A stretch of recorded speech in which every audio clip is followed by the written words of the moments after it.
Home is a word that has become synonymous with comfort, stability, protection, prosperity, and love.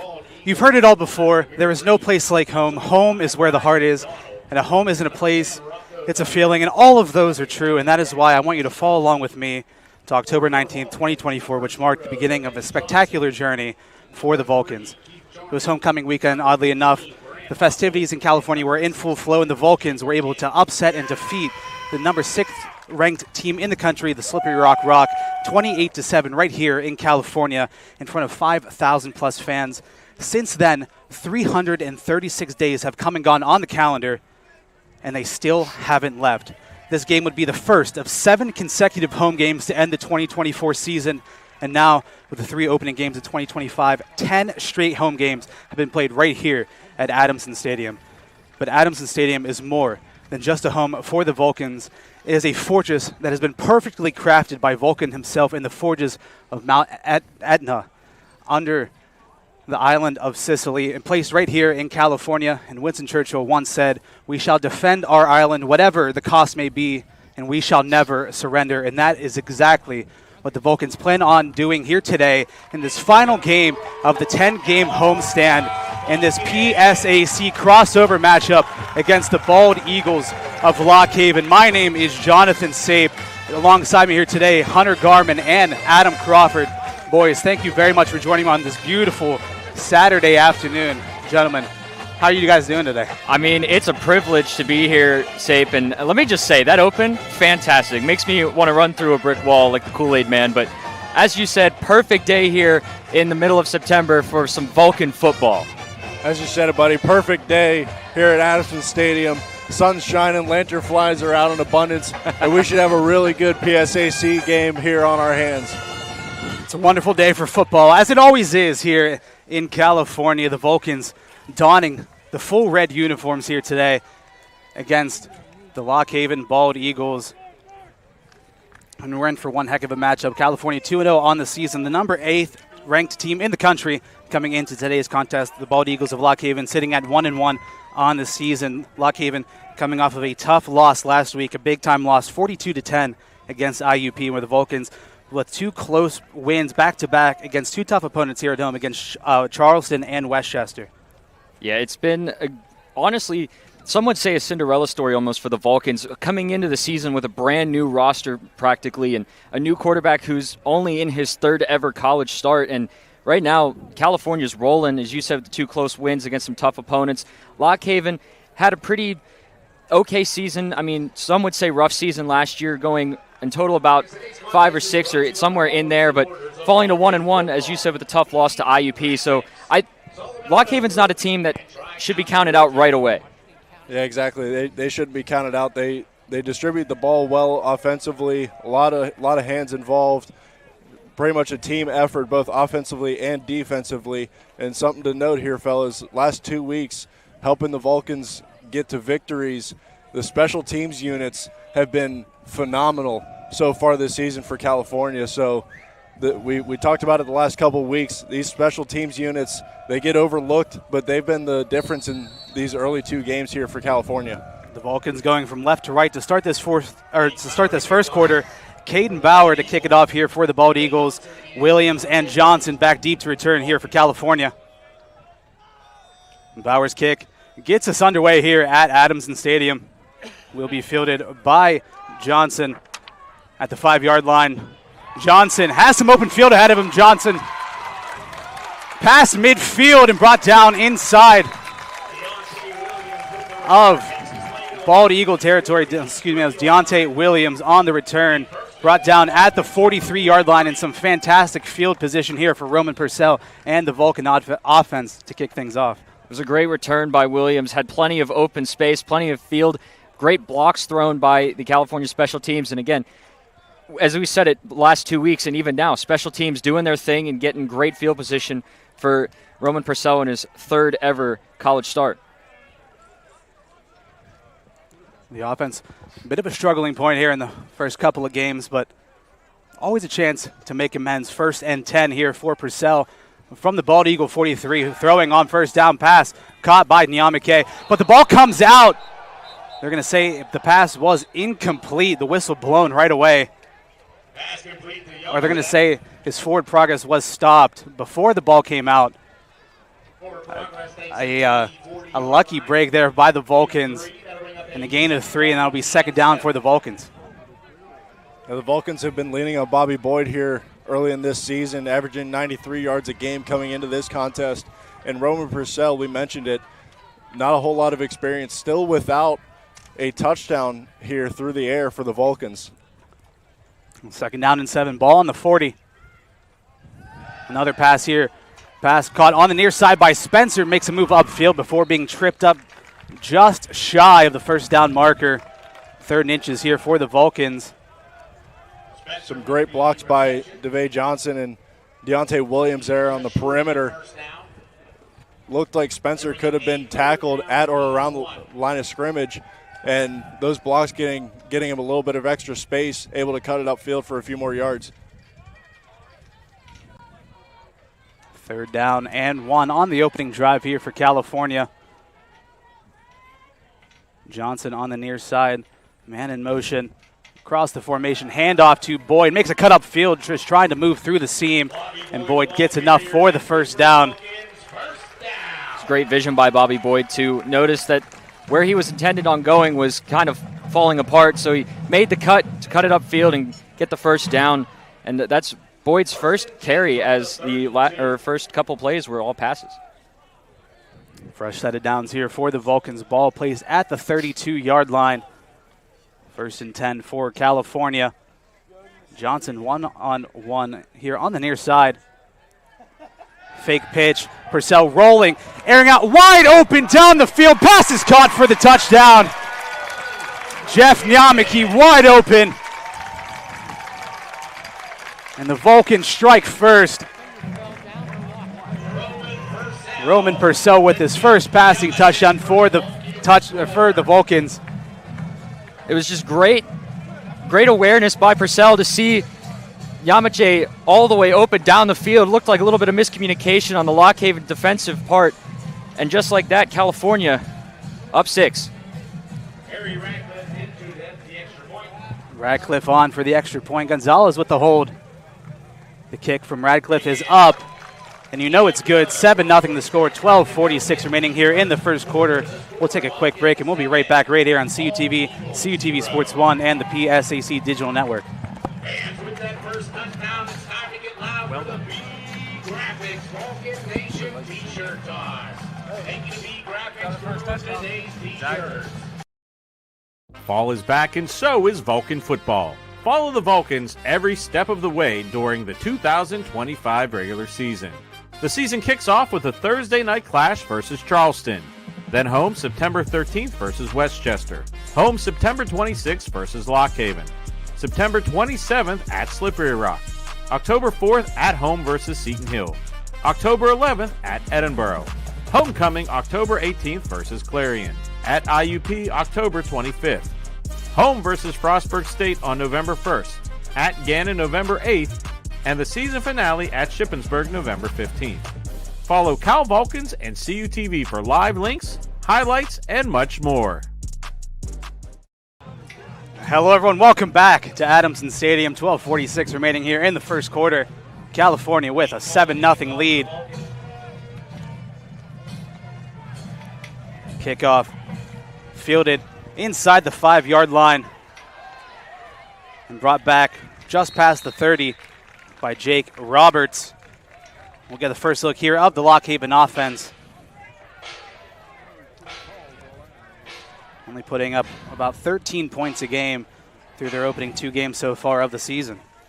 Yeah, not much offensively for the Bald Eagles, at this point, but they have, from the stats, have spread the wealth across the roster with their passing game, and their run game hasn't gotten a ton going, but has been effective enough, and most of their touchdowns have been on the ground. Jackson Ostrowski in at quarterback here for the Bald Eagles. Man in motion across the formation.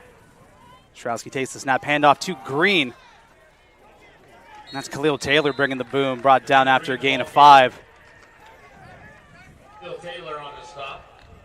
Yeah, you see a steady dose here from this Bald Eagle offense of 3 different running backs. You just saw Green there. Ezekiel Johnson as well will get a good amount of carries, and Kareem Hathcock as well will also get rotated into the game. 2nd and 5. High snap, but Ostrowski able to pull it back in. Pass over the middle, caught. And brought down just shy of midfield is the wide receiver, Jake Roberts. It was a good job by Roberts to find the hole in the zone coverage, give his quarterback an outlet to throw to as he was getting pressured there after the high snap. Sangster on the stop for the Vulcans. Lexi Sangster with the tackle. I mean, he's been making a name for himself. Back-to-back closing off picks to end the game. I mean, he's become the closer for both of the opening games here for the Vulcans. And some movement before the ball is snapped, and the first penalty of the contest to be issued out. It looked like one of those where it's everybody but the center. I know we've seen that a few times in the NFL. It's always funny when the referee goes, false start, everyone but the center.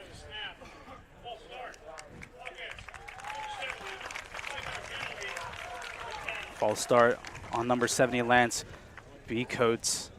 Like you said, they just got to pick somebody, but it did look like everybody on the offensive line except for the center was moving, but that'll move him back 5 yards. 1st and 10 now from the 40, or 1st and 15 from the 45. That's something that coming into this game, Coach Dunn's got to be really happy about the squad, not shooting themselves in the foot. Only 3 penalties in the first 2 games. A well-disciplined team tends to win football games. Ostrowski back to pass on the 1st and 15. Pump fake. Now rolling out to his right. Just trying to scramble. Will pick up the penalty yardage. Gets back to the original line of scrimmage. 2nd down and 10 now here for the Bald Eagles. Yeah, definitely a dynamic change for this Vulcan defense. Last week going from Cooper Jordan of Westchester, really, really fast mobile quarterback, really tough to hem into the pocket. And this week, Jackson Ostrowski, not the most fleet of foot at quarterback, but he will evade pressure like you just saw there. 3 receiver set on the near side. The Vulcans looking to send the blitz. Ostrowski back to pass once again, airing it out on the near side, in and out of the hands of Roberts, who's trying to snag that one with one arm.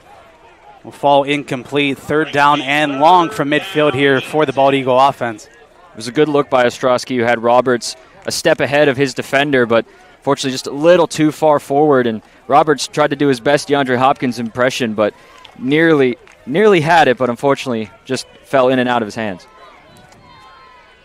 Big chance for the Vulcan defense to get off the field here. 3rd down and 10. Ball at midfield, 10:37 left here in the first quarter. Ostrowski back to throw. Has a man, passes high, nearly falls into the hands of Alexi Sangster Jr. Intended for Roberts again, falls incomplete, and the Vulcans defense comes up with another big-time stop. Yeah, Roberts had a step on that dig route over the middle, and the throw from Ostrowski just high and a little bit behind him. If it was leading him a little bit more, I feel like Roberts might have had a chance to haul that one in, but just too far behind him. The punting unit out here for Lockhaven. Jimmy O'Brien back to punt. Deontay Williams back deep to return. Standing at about his own 12-yard line. O'Brien's punt. Bit of a wobbly one. And the Bald Eagles will watch that one roll all the way down inside the 10 and fielded at the 7-yard line. So off the foot didn't look like a great punt. Ended up rolling into a great one. That would have flipped the field. 1st and 10. Second possession here for the Vulcan offense will start from their own 7. And that last drive, that's exactly what you wanted to come out and start the game here. If you're California, just some simple routine plays that you practice 100 times to get you down the field easily. And the first couple games, it has not been real easy for this offense to pick up, especially those chunk plays down the field. But they dial up the play action toss and some overcommitment by the safeties, and you saw Yamache able to bring that one in for a touchdown. 1st and 10 from the 7. Hand off to Boyd to start things off, able to spin on through. Picks up a nice chunky yardage, brought down at the 13-yard line, a gain of 6 on the first down carry. The last few games they relied heavily on their star running back, Bobby Boyd. Not the biggest, as we've said, but he gets in space, and it's going to be tough to bring him down with his shiftiness.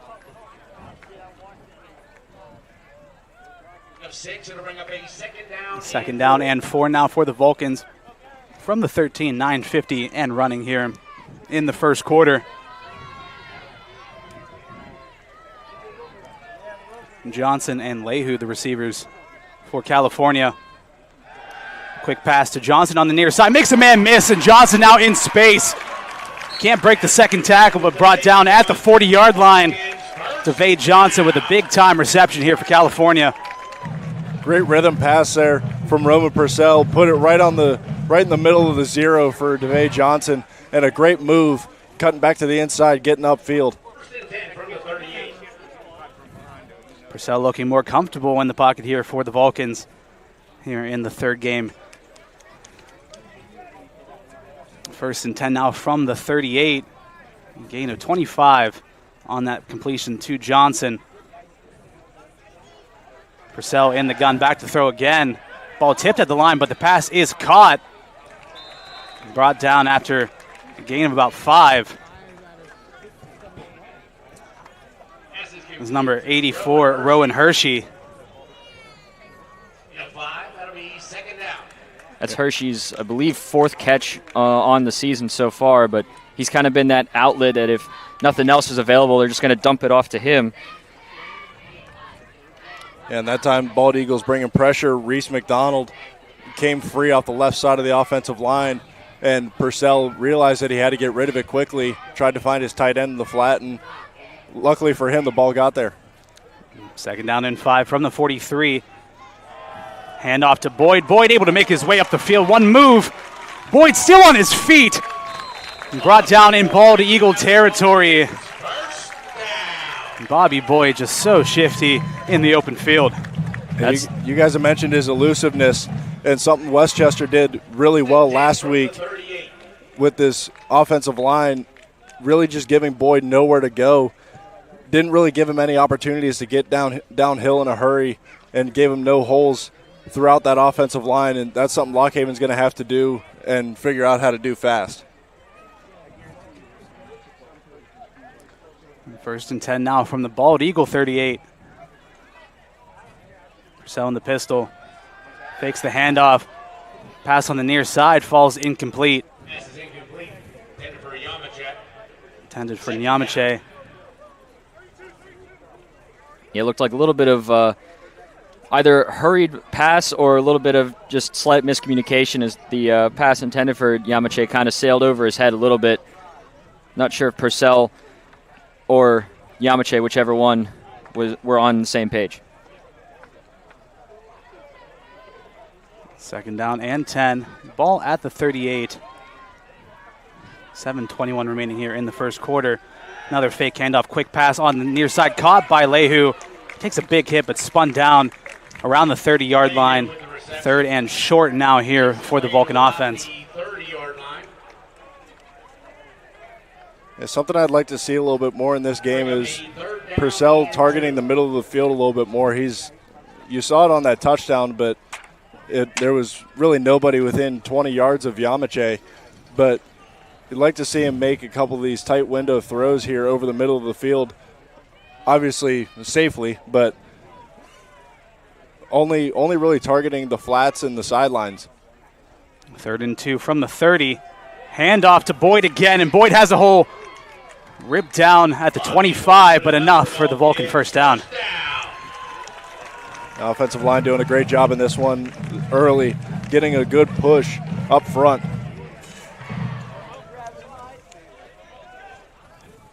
And as you mentioned at the open there, Hunter, almost a brand new roster, almost a makeshift offensive line to start the season for the Vulcans. But once they get a few games under their belt, get that camaraderie together, and they start firing off the ball as a unit, they're going to be really good here. 1st and 10, play action, screen pass on the near side, caught. Brought down just past the line of scrimmage is Williams.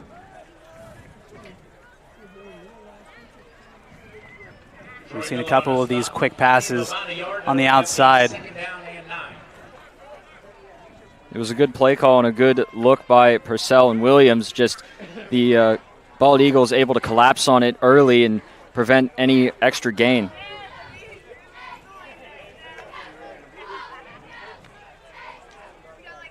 Second and 9 from the 23. 3 receiver set here for the Vulcans. Boyd in the backfield with Purcell. Handoff to Boyd this time. Just one cut upfield is all he needs. Brought down just shy of the first down marker. A gain of 7 on the ground there for Bobby Boyd. As you said, Adam, as this new Vulcan offensive line continues to find the rhythm with not only each other but with the quarterback and the running back, we're going to probably see Boyd and his elusiveness come to fruition here as it's starting to show itself early in this game. In the last couple of weeks, late in the game with a lead, they weren't really able to lean on that run game with the front sevens of their prior opponents being real stiff up front. 3rd and 4 from the 18. Nyamachi in motion. Handoff to Boyd again, just muscling through the pack. And gets enough for the first down again. Another fantastic push from this Vulcan offensive front. We always talk about Boyd's elusiveness, but there are some times that we've seen even on this drive alone, Boyd able to just muscle his way on through. And again, as we said, he's not the biggest back in the world, but he has some strength to him, and he'll muscle through if he has to.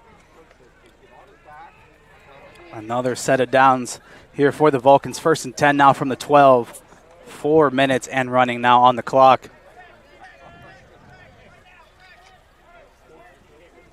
A bunch formation on the near side. Leahu in motion. Purcell on the keeper. Has a lane. Purcell brought down around the line of scrimmage, or not, the first down marker, excuse me. Looks like he's about just shy. Gain of 9. 2nd down and 1 now here for the Vulcans. On the spot. That'll bring up a 2nd down and 1 from the 3. And that's something that's kind of bailed this Vulcan offense out in the last 2 weeks here to open up the season. Purcell's legs getting involved when the passing game hasn't really been there. He's been able to scramble. He's been able to use that read option, as you just saw there, to his advantage. 2nd and 1 from the 3. Man in motion again. Handoff this time to Boyd, and Boyd is going to muscle his way into the end zone for the touchdown. California will take a 2-score lead with 3 minutes remaining on the clock. A 3-yard touchdown run there for Bobby Boyd Jr. And no room to be shifty there, down tight towards the goal line. You just mentioned Hunter, able to use his power to his advantage at times. That time he just lowers his shoulder and drives the legs and able to break the end zone for the Vulcan touchdown. Radcliffe on to attempt the extra point.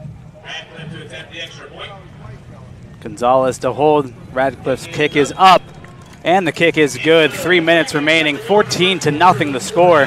We'll be back in a moment right here on CUTV, CUTV Sports 1, and the PSAC Digital Network.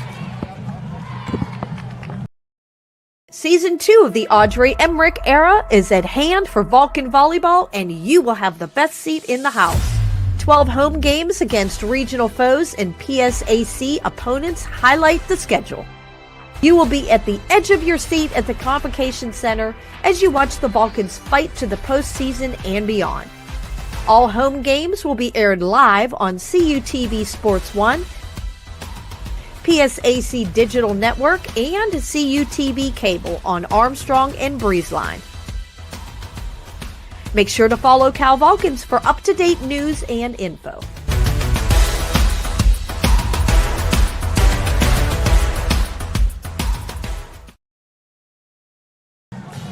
Hello, everyone. Welcome back to Adamson Stadium. 3 minutes remaining here in the first quarter, and California with a 2-score lead, 14-0.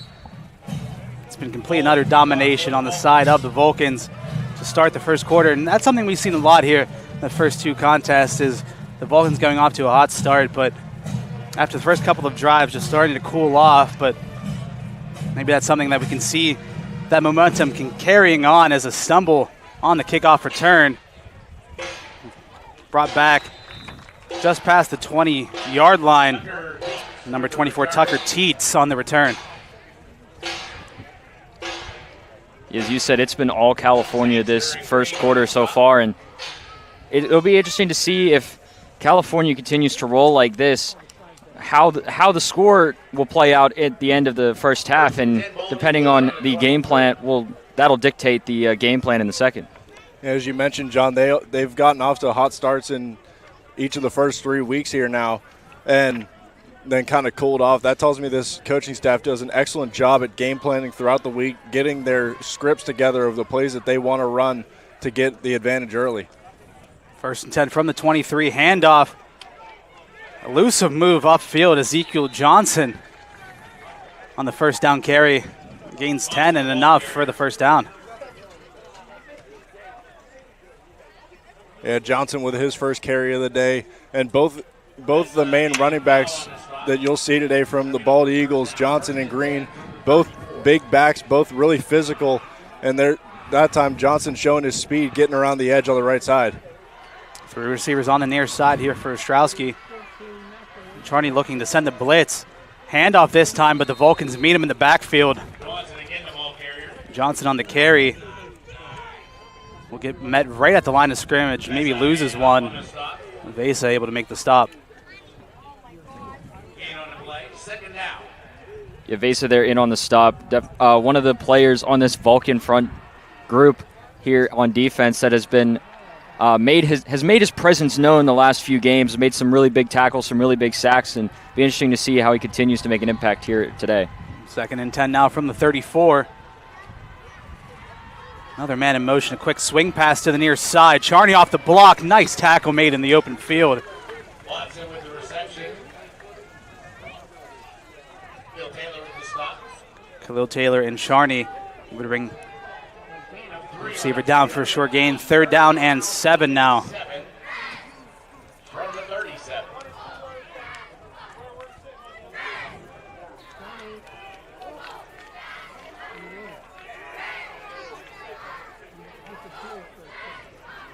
Mekhi Watson on the reception. 1 minute remaining here in the first quarter. 3rd and long once again here for the Bald Eagles. Ostrowski back to pass, under some pressure, rolling now to his right. Airing out down the field, pass is caught on the near side. Referees conferring, and they will say pass is incomplete. They said it hit the ground, intended for Roberts, and they just said he couldn't pull it in. That's one of those passes that could honestly go either way depending on how you look at it. I mean, from up here, at a quick glance, it looked like it was complete, but after the refs come together and confer, they turn it over, and it's going to be another 3 and out for Lockhaven. So the Vulcan defense gets another stop on 3rd down. The Lockhaven punting unit back out there. 2 members back deep to return the punt for California, Williams and Kenny Lewis the 4th.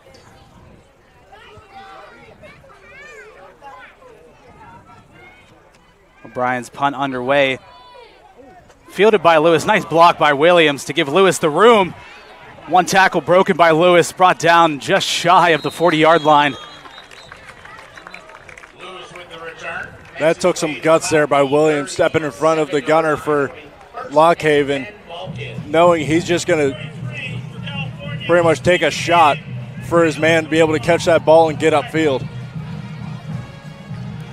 Number 43 for California, Trey Green, lost his helmet on that punt return. Has to sit out for one play, but being the linebacker on the defensive side of the ball, I don't think it's going to play much of a factor here as the Vulcan offense takes the field here with 38 seconds remaining here in the first quarter.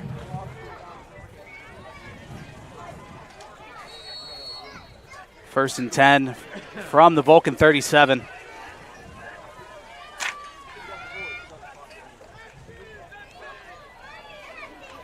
Purcell in the gun. Takes a snap looking to throw. Pass over the middle, incomplete. Intended for Hershey. This is incomplete. And for Hershey, It was a good look by Purcell to find his tight end, just kind of sitting in the middle there in the zone, but a little bit too strong on the pass and a little bit behind Hershey, so unable to haul it in, but lucky that just fell to the ground as there were a couple bald eagles in the vicinity. Yeah, we've noted Purcell's strong arm here the first couple games of the season, and something that's been kind of lacking because of that is the accuracy. Only 60% coming into this one. Started off 7 of his first 8, but now 7 for 9 after that incompletion. Second and 10 from the 43. Purcell on the keeper. Has some blockers in front of him. Tripped up Roman Purcell at the 41-yard line. makes his way to about the 41-yard A gain of 4. Third down and 6 now here for the Vulcans. Going to bring up a 3rd down and 6. As the time winds down to 15 seconds. It looks like California will be looking to take this into the quarter break. Purcell in no rush. And that will be the end of the first quarter. California 14, Lock Haven nothing. We're going to take a quick break, and we'll be right back for the beginning of the second quarter right here on CUTV, CUTV Sports 1 and the PSAC Digital Network. Don't go anywhere. We'll be right back. Support your favorite Vulcan athlete.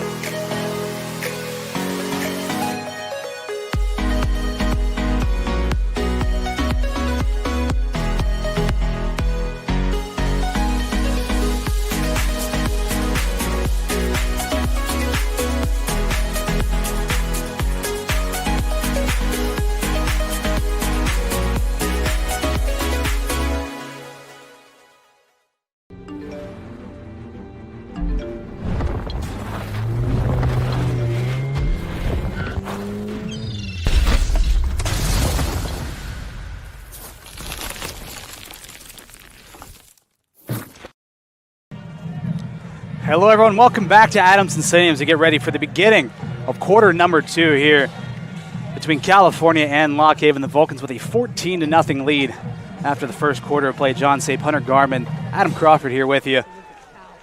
It's been a fantastic start here for the Vulcans to start things off. And the last play or two in that first quarter, an injured Vulcan made his way off the field. Number 12, Tyler Long, the wide receiver, got looked at. Looked like a bit of an arm injury. Looked like he's made his way off the bench and back in amongst the scrum of players along the sideline. Looks like he's all right. But a third down faces the Vulcan offense. 3rd and 6 from the 41.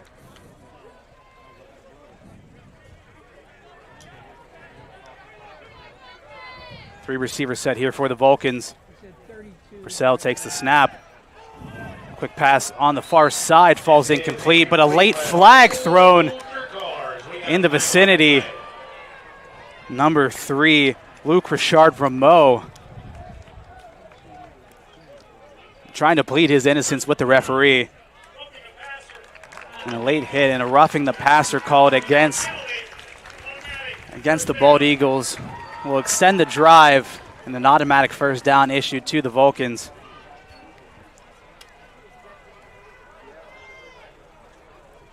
As you said, Rameau trying to plead his case to the referee, but they saw just enough to warrant a penalty, and it gives California a fresh set of downs at the start of the second quarter. So the Vulcan offense now inside Bald Eagle territory. 1st and 10 from the Lock Haven 44. Purcell. Handoff, end around now. Williams able to break a tackle, just work his way upfield. A gain of a couple before he spun out of bounds. After a gain of about 4, California just pulling out the trick plays here. Now, Lock Haven did a great job there, staying disciplined with their eyes and not getting fooled on that reverse. Saw it coming, and they did a great job in pursuit. Because the story of that first quarter there for the Vulcans offensively was the run game, both Bobby Boyd and Roman Purcell able to pick up over 6.5 yards per carry on the ground. Second down and 6. Handoff this time on the near side. Brought down for first down is Kendrick Agnor. So every Vulcan getting in the mix here in this first half. That's Agnor's first carry of the game, and it's a big one here for California at the start of the second quarter. It was great discipline and vision by Agnor to find the seam and get upfield. 10 from the 31. Agnor still back there with Purcell. 4 receivers set here for California. 1st and 10 now from the Lockhaven 31. California looking to put up another score here. 14-0 lead. Quick pass to the near side is caught. And Lewis able to break a couple of tackles. Lewis stays on his feet not before picking up the first down. Kenny Lewis showing off his elusiveness. He's usually the man on kick and punt returns, and we saw the first game versus Charleston. He cracked off a long touchdown run, and there again you see his elusiveness, able to break free and pick up the first. I think everybody thought that he was going to be brought down behind the line. Looked too quick for his feet there for a second, but able to recover, break a couple of tackles, and pick up the first down. 1st and 10 now from the 21. Handoff this time to Agnor. Able to break off one tackle, still going, still on his feet. Brought down inside of the 15. A gain of 7. California doing a great job here early. Doing a phenomenal job breaking tackles from Lockhaven's defense. And Agnor's been a good change of pace back for this Vulcan offense, picking up almost 3 yards a carry in replacement of Bobby Boyd whenever he's out of the game. Be 2nd down and 4 from the 15, 12-20 remaining here in the second quarter. Purcell looking to throw a quick pass to Spencer. A little too far for the outstretched arm of Amir Spencer on the near side. Falls incomplete. 3rd down and 4 now here for the Vulcans. Yeah, the Vulcans really want that one back. It was just a little too high for Spencer, and he had plenty of green grass and the end zone in front of him, and he probably would have taken it all the way if it wasn't too high. Yeah, the last couple passes from Purcell have been too high for his receivers to handle. Even that reception for Kenny Lewis. Lewis did a great job breaking the tackles, but he could have picked up a lot more after the catch had the throw been on him. 3rd and 4 here from the 15. Purcell looking to throw once again. Agnor in some wide open space in the flat. Able to pick up the first down, spun and brought down inside of the 10-yard line. 1st and goal now here for the Vulcans. Purcell has done a great job at recognizing the pressure and being able to find his outlets quickly whenever the Bald Eagles start applying that blitz. California putting together a couple of long drives early on in this contest, just wearing down this Bald Eagle defense. 1st and goal now from the 9. 3 receivers set. Agnor still back with Purcell. Man in motion. Handoff to Agnor, able to break one tackle, still on his feet, just pushing forward. With the whistle blown, Agnor forward progress blown dead at the 4-yard line.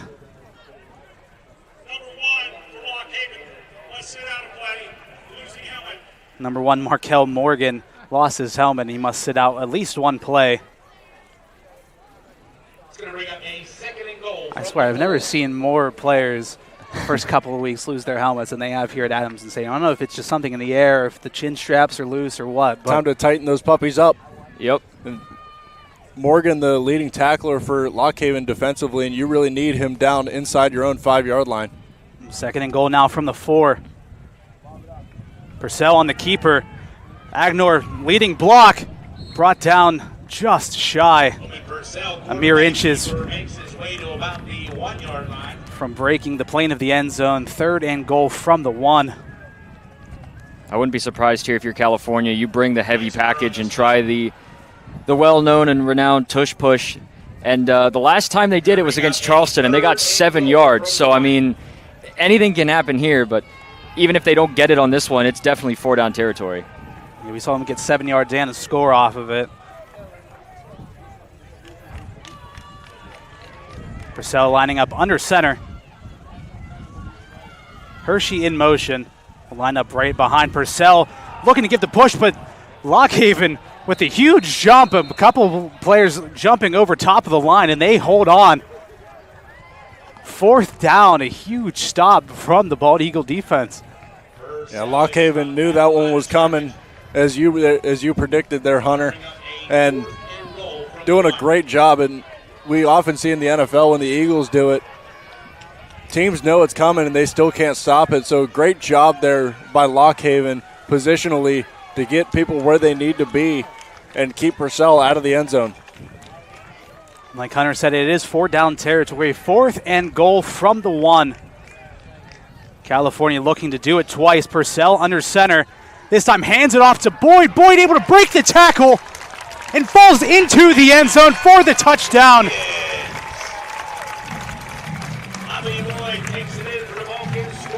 It was a great look by California, fooling Lockhaven on the tush push.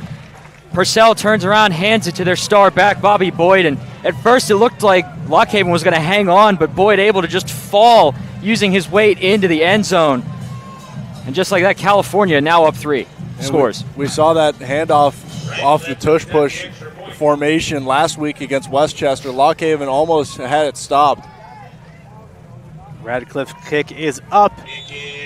And it's always going to be good. 21-0 the score. 9:16 remaining here in the first half. We're going to take a quick break, and we'll be right back right here on CUTV, CUTV Sports 1, and the PSAC Digital Network.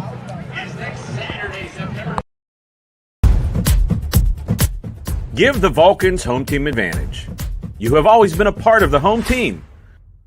Join us for the 8th annual Vulcans Athletics Day of Giving, kicking off Tuesday, September 23rd to support Vulcans Athletics. For 24 hours, alumni, family, and friends will have the opportunity to make a gift in support of their favorite Vulcan sports teams. Now it's your chance to power the next generation of Vulcan athletes. This year, the goal is to raise $55,000. Make a gift and invite others to join you.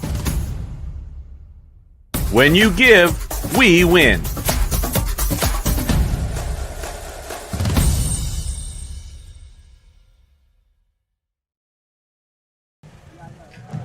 Hello, everyone. Welcome back to Adamson Stadium. 21-0 the score. 9:16 remaining here in the first half. I think I saw a stat the other day.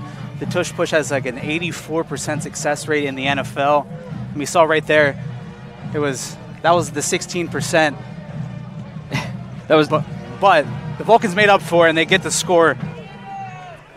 Johnson on the return here for Lockhaven, able to slip through a couple of holes, brought down around the 25-yard line. 26 for California, lost his helmet. Dylan Hours, the linebacker. Again, everyone losing their helmet here. Well, you said about the tush push, Sape. In the NFL, you probably saw that they are going to start officiating it more closely, as there have been some things that have been found later when reviewing film that they're going to start to look out for when it comes time to it in the NFL. But as you said, 84% success rate, and there was one of the rare 16% times that they managed to stop it. 1st and 10 from the 25. Lockhaven needs to put up a score here before the end of the half. Stopped dead in his tracks. Number 28, Kareem Hathcock. Brought down by Josh Hugh. Josh Huff. Loss of 1. At that time, Josh Huff just removing the center from the middle of that offensive line, getting in the backfield in a hurry, able to bring the running back down for a big loss. So far for Lockhaven, the offense has been a non-factor. High snap brought in cleanly. Another handoff to Roughcock. Or Hathcock able to bring it forward. Brought down at the 30. A gain of 6. 3rd down and 5 now here for Lockhaven. Huff and Bandy on the stop. Yeah, California defensively coming into this one, only allowing 140 yards a game through the air. The back end is really the strength of this team. Passing down here. Khalil Taylor looking to send some pressure off the edge. 3rd down and 5. Taylor looking to get back there. Pass over the middle is caught. Somehow, some way, Justin Popovich able to pull that one in. Brought down at the 45, and Trey Green loses his helmet again. But a 1st down here and a 3rd down conversion finally from the Bald Eagle offense. Yeah, for Lock Haven, this is huge for them. 11 of 26 on 3rd down coming into this game, but this one is an absolutely huge one as they're down 3 scores with 7.5 minutes and counting left in this first half. 1st and 10 now from the 45. Strowski looking to throw, airing it out deep down the near side. Pass falls incomplete. Intended for Watson. Great coverage on the back end by the Vulcan secondary. Amori Thompson staying toe-to-toe there with Watson. As you said, great coverage by Thompson. And as you said, Adam, like California only not allowing too many yards through the air. That back end secondary has been right now the Vulcan strong suit. And so far, I mean, even the front group has been doing their job and stopping the run. 2nd and 10 now from the 45. California looking to send some pressure again, but Ostrowski looks like he changed the play. Thompson now looking to blitz off the edge. Ostrowski under pressure just heaves it up, throws it out of bounds.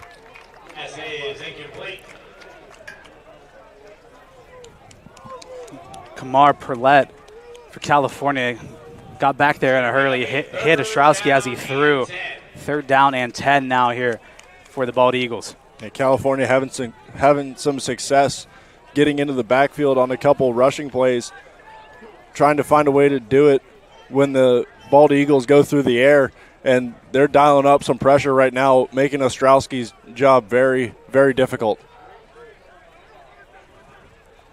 The Vulcans changing their fronts so much. 3rd down and 10, Ostrowski with some time, airing it out, intercepted over the middle of the field on the return.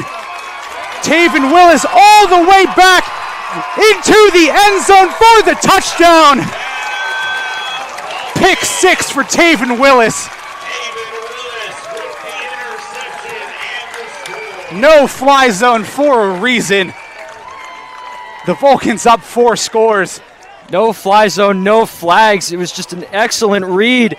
And the receiver, the intended target, fell down on his route. It looked like a little bit of some contact, some hand fighting, but ultimately no flag, and right place, right time, able to snag that ball right out of the air and take it back for the score. The Bald Eagles shot right out of the sky. It's illegal, don't do that. But Taven Willis, the extra point from Radcliffe is good, 28-0. Just under 7 minutes to go here in the first half. It's all California right here on CUTV, CUTV Sports 1, and the PSAC Digital Network. Fall is back, and so is Vulcan football. Follow the Vulcans every step of the way during the 2025 regular season. The season kicks off with a Thursday night clash versus Charleston. Then home September 13th versus Westchester. Home September 26th versus Lock Haven. September 27th at Slippery Rock. October 4th at home versus Seton Hill. October 11th at Edinburgh. Homecoming October 18th versus Clarion. At IUP October 25th. Home versus Frostburg State on November 1st. At Gannon November 8th. And the season finale at Shippensburg November 15th. Follow Cal Vulcans and CUTV for live links, highlights, and much more. Back to Adamson Stadium, 6:58 remaining here in the first half. 28-0 the score. Taven Willis with a 63-yard pick 6.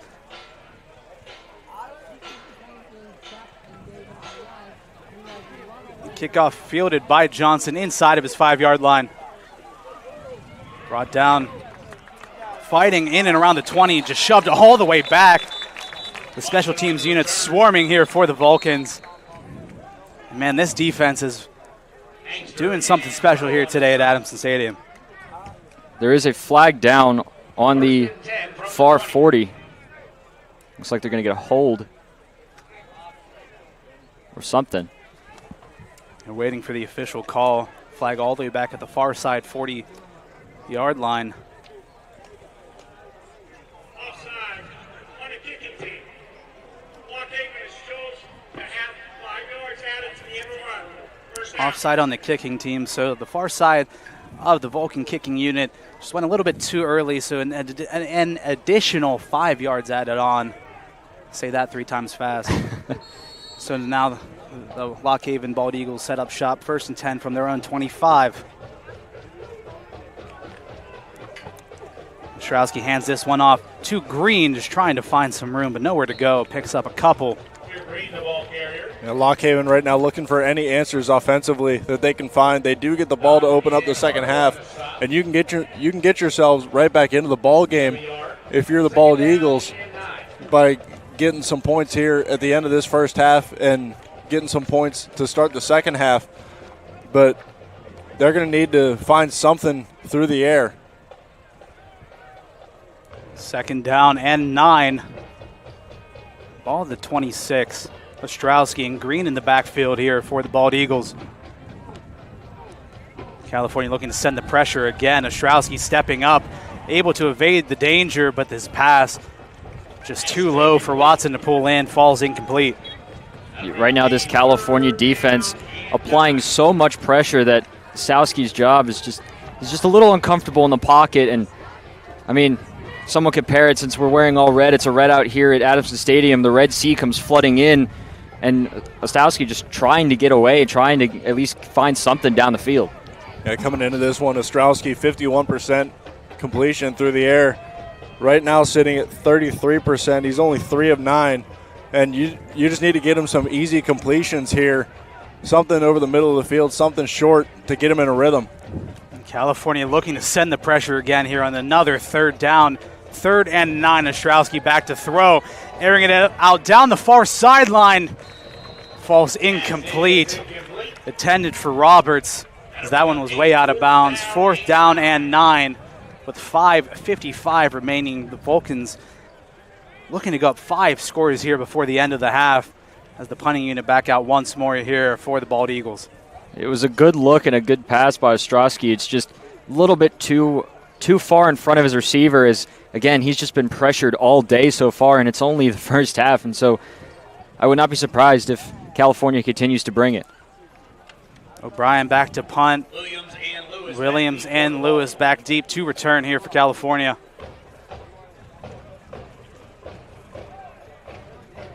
Fair catch signaled by Lewis, and he will haul that one in at the 43-yard line.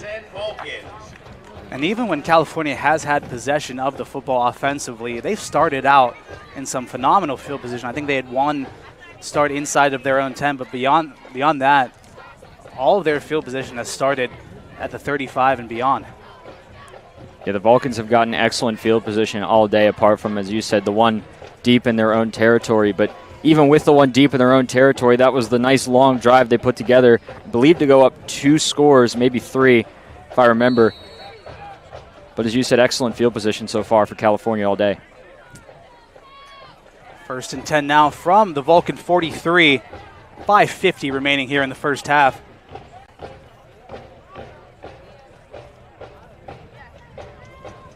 Hear the Vulcan band drumming on.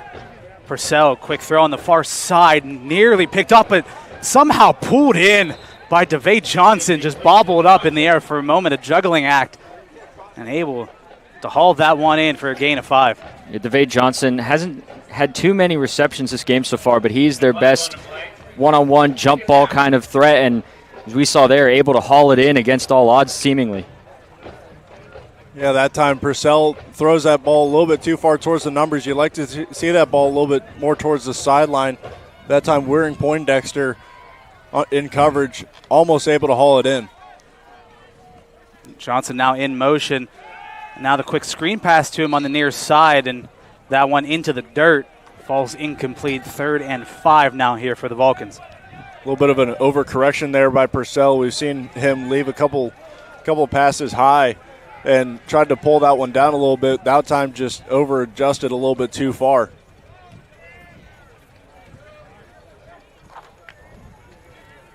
Three receivers on the near side, one on the far here for Purcell and the Vulcan offense.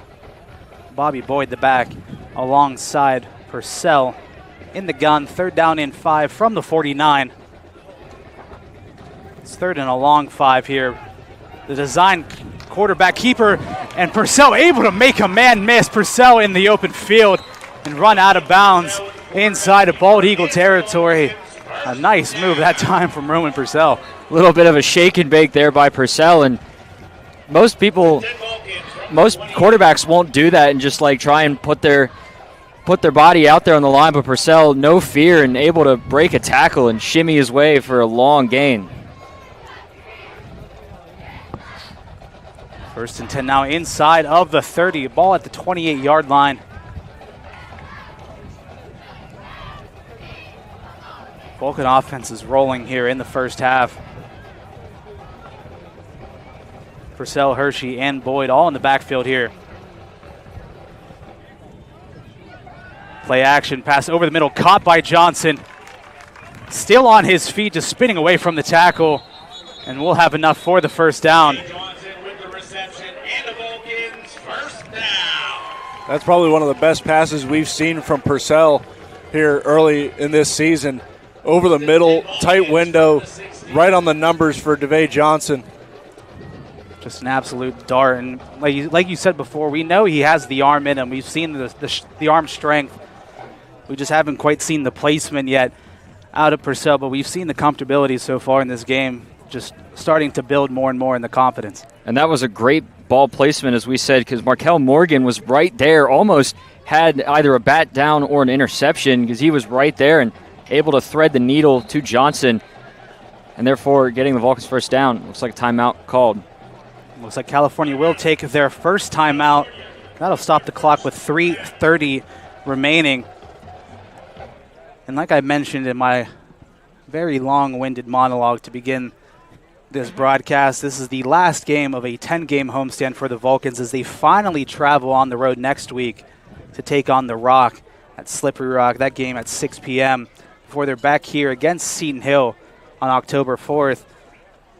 And then they're back and forth at Edinburgh on the 11th, home here against Clarion on the 18th, at IUP for the Coal Bowl on the 25th, and they're home here on the November 1st against Frostburg State, and they finish up the season on the road for 2 straight games at Gannon and at Shippensburg to end the season.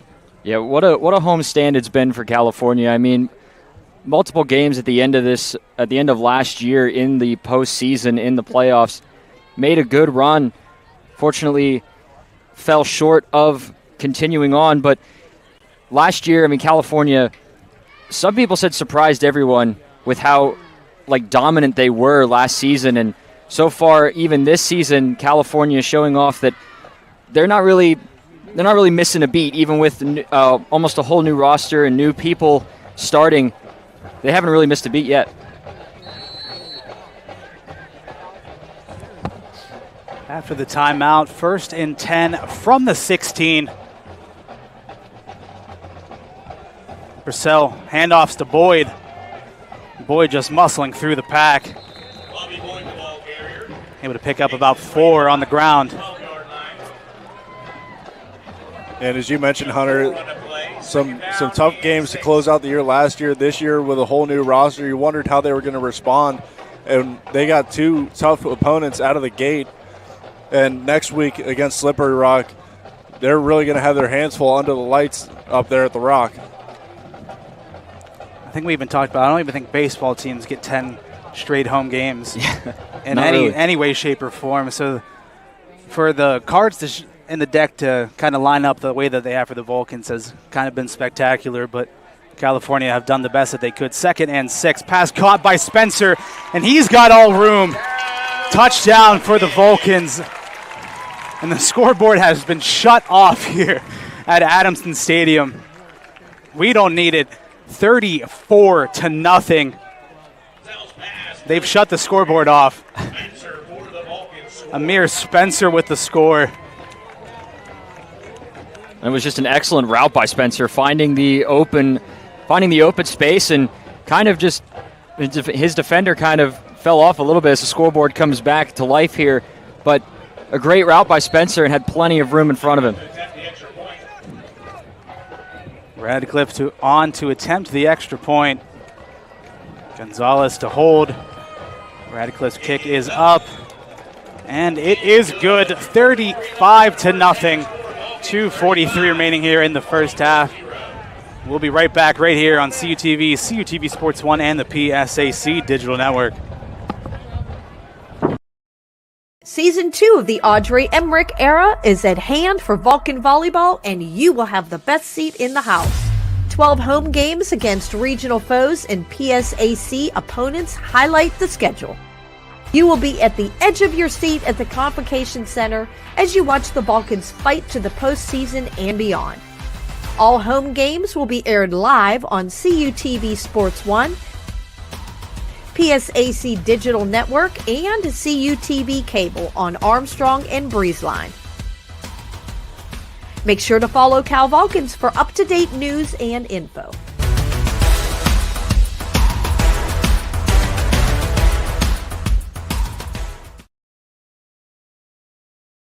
Hello everyone, welcome back to Adamson Stadium. 2:43 remaining. The scoreboard is back on, and it reads 35-0 in favor of California. As the Vulcans kick it back off, fielded inside of the 10-yard line by the Bald Eagles. And the special teams is swarming here today by California. Return to about the 25-yard line once again. And so far it's been a three-phase execution to perfection by California. Well, this team has been firing on all cylinders so far this half, and as Adam and I talked about during the break, this is kind of a game that California really needed. After having two close victories against two tough opponents, it's good to have a nice, some would say, morale booster going into a really tough matchup next week against Slippery Rock, and I believe Slippery Rock is who they fell short to in the postseason last year, so riding this momentum into next week, hopefully going to be a morale booster for them. Got to get that get back against the Rock next week. 2:35 remaining here in the first half. The Bald Eagles looking for a score here. First down handoff this time to Johnson as he is able to work his way forward. Enough for the first down. Nice first down run there that time by Ezekiel Johnson. And something California's going to have to really focus on doing is not really letting the foot off the pedal here and letting Lock Haven get back into this game. It's easy to lose your focus when the scoreboard reads what it does, but you have to do your best as a player to just shut that off as the scoreboard actually was shut off there for a second. Another handoff this time. Johnson again able to work his way up the field, and another fantastic first down run right around the first down marker. So that'll take us into the 2-minute timeout, and it will be enough for the first down. So we'll be 1st and 10 from the 49 with 1:56 remaining here in the first half. Two good runs for Lock Haven. They're hoping to continue this as they are trying to get back into it. And as we said, if they can score on this drive here, it's not totally over yet because they get the ball back, start the second half. If they can double dip coming out of the half, then they're right back into it. No, definitely not over yet. There's a lot of game to be played here yet, and once you get into the locker room at halftime, you kind of draw some of the stuff that you like and get the looks that you've been searching for, both offensively and defensively. Just try to find any sort of answers to get back at this California team. Lock Haven with 5 out of their last 8 remaining games being played at home. East Stroudsburg, Kutztown, Westchester, Shepherd, and Gannon all on the schedule to be played at home. They travel to Bloomsburg, Shippensburg, and Millersville in the mix. 1st and 10 from the 48. Another handoff this time to Johnson, but he's brought down right away in the backfield. Malachi Thomas right there, but the ball popped out, but that's after the whistle was blown. The Vulcans able to hop right on top of it. Beza and Thomas able to bring down Johnson for a loss of 3. Those first couple plays, Lock Haven just trying to get whatever they can on the ground, knowing that the passing game just really hasn't clicked so far in this one, and the Vulcans that time ready for it coming out of the 2-minute timeout. 2nd and 13 now, 1:20 remaining here in the first half. Ball at the 45. 4 receivers set in now for the Bald Eagles. Ostrowski back to throw. Quick pass on the near side, caught by Watson. Stays on his feet, but stays in bounds as the clock continues to roll here. Brought down inside of Vulcan territory, and it looks like Lock Haven will take a timeout. Stop the clock with just over a minute remaining here in the first half. You can really sense the urgency on the Lock Haven sideline, trying to get at least some sort of points on the board, trying to preserve as much time as you can.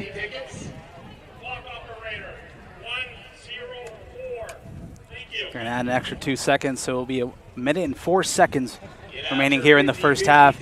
But like you said, if they are able to get a score here, anything could be possible in the second half. But I feel like if the Bald Eagles want any sort of say in the outcome of this contest, they do need to put up a touchdown here at the end of this first half. And even just confidence-wise to get something positive going, because to put it bluntly, this first half has not really gone their way at all.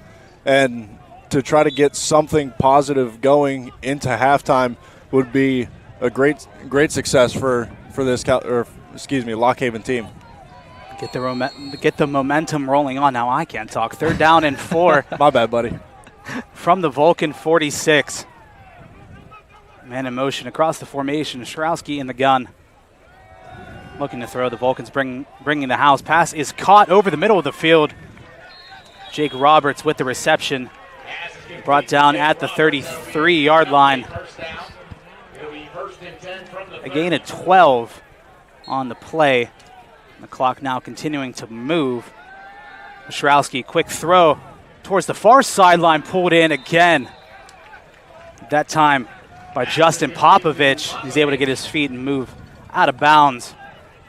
2 quick throws, and Lock Haven is moving the ball, and Ostrowski, those 2 throws are the most comfortable he's ever looked in the pocket and able to just connect on 2 vital throws to keep this drive alive and keep it moving. That last throw was really, really good placement over the head of Khalil Taylor underneath in coverage. Ostrowski airing it out. Nobody in the area for California, but the pass is incomplete. Intended for Connor Foltz. I mean, there was nobody in the same zip code as Foltz on the California side. He had nobody around him. He just couldn't pull it in bounds. That was the same kind of play that the Vulcans ran to get Yamache's touchdown. And as you said, nobody in the same postal code, but unfortunately just unable to get the feet in bounds. And that would have been huge for Lock Haven if they were able to connect. And unfortunately, it looked like he was able to get his feet down in bounds. Foltz doing all that he can. He got 1 foot in, but it looked like the referee in great position there. Looked like he just ruled that there was a bit too much of a bobble from Volts. Lock Haven will take their 2nd timeout, and looks like the Lock Haven coaching staff having a word with the referee on the far side, just trying to plead the case for Foltz, but I think it's a losing battle in the end. But yeah, I mean, again, it's just nobody. They're actually going to challenge. They're going to challenge the play. From up here in real time, in full speed, it did look like he did get a foot in bounds. But I think the reason the ref ruled it incomplete, as you said, Adam, was the fact that there may have been a little bit of a bobble, but they're going to challenge it now and hopefully get a better look at it. Well, in college, all you need is 1 foot. Yeah, he got the right foot down, but it was interesting because the referee didn't give the signal for a bobble. He just gave the signal for it being out of bounds. I don't know if he was focused on the ball and didn't see the foot down, but this will be a really crucial call here for Lock Haven with 41 seconds here in the half. And this is after they took their second timeout, so if they lose the challenge, they will lose their final timeout of the half. So the referees head on over to the black tent behind the end zone to review this play. And again, this could be a big momentum swing into the favor of Lock Haven, just putting on some points before the end of the half, just trying to build on something to take into the halftime break. Because again, it looked like Fultz was able to pull that one in, but like you said, the referee on the near side signaled that he was out of bounds. But from where we're standing up here, it looked like he was able to haul that one in. But again, we don't have eyes on the field, so we're not entirely sure. But the referees head on over to the monitor, we'll take a look at things, and they'll come up with the final result. I mean, you saw me. I signaled touchdown at first, and then when the ref said it was out of bounds, I kind of was shocked because it looked to me like it was good. But we're going to get the final verdict here soon. Lock Haven celebrating. It looks like they already know the verdict. After review, the receiver maintained control and got a body part down in the end zone. It's a touchdown. The ruling is overturned, and it is a touchdown in the favor of Lock Haven and Connor Fultz. So 6 points put on the board, and now an unorthodox formation here. But now shifted back into a kicking formation for Caden Bauer to attempt the extra point. The kick from Bauer is blocked. Alexi Sangster able to get a hand on it. 35-6. We'll keep it right here with 41 seconds remaining in the half, but I mean, you get the overturn call, but it kind of ends on a sour note as Sangster and the Vulcan special teams unit comes up huge again with another blocked kick. As you said, buddy, I was just about to mention it. Special teams, once again for California, coming up huge. A little bit of momentum swaying the way of Lock Haven towards the end of this half, and then you get that blocked kick, and for Lock Haven, you're almost thinking, now what, right? But that does leave the Vulcans with 41 seconds and 2 timeouts, so I wonder if we'll see them try to march their way down the field. We've seen this offense roll in this first half.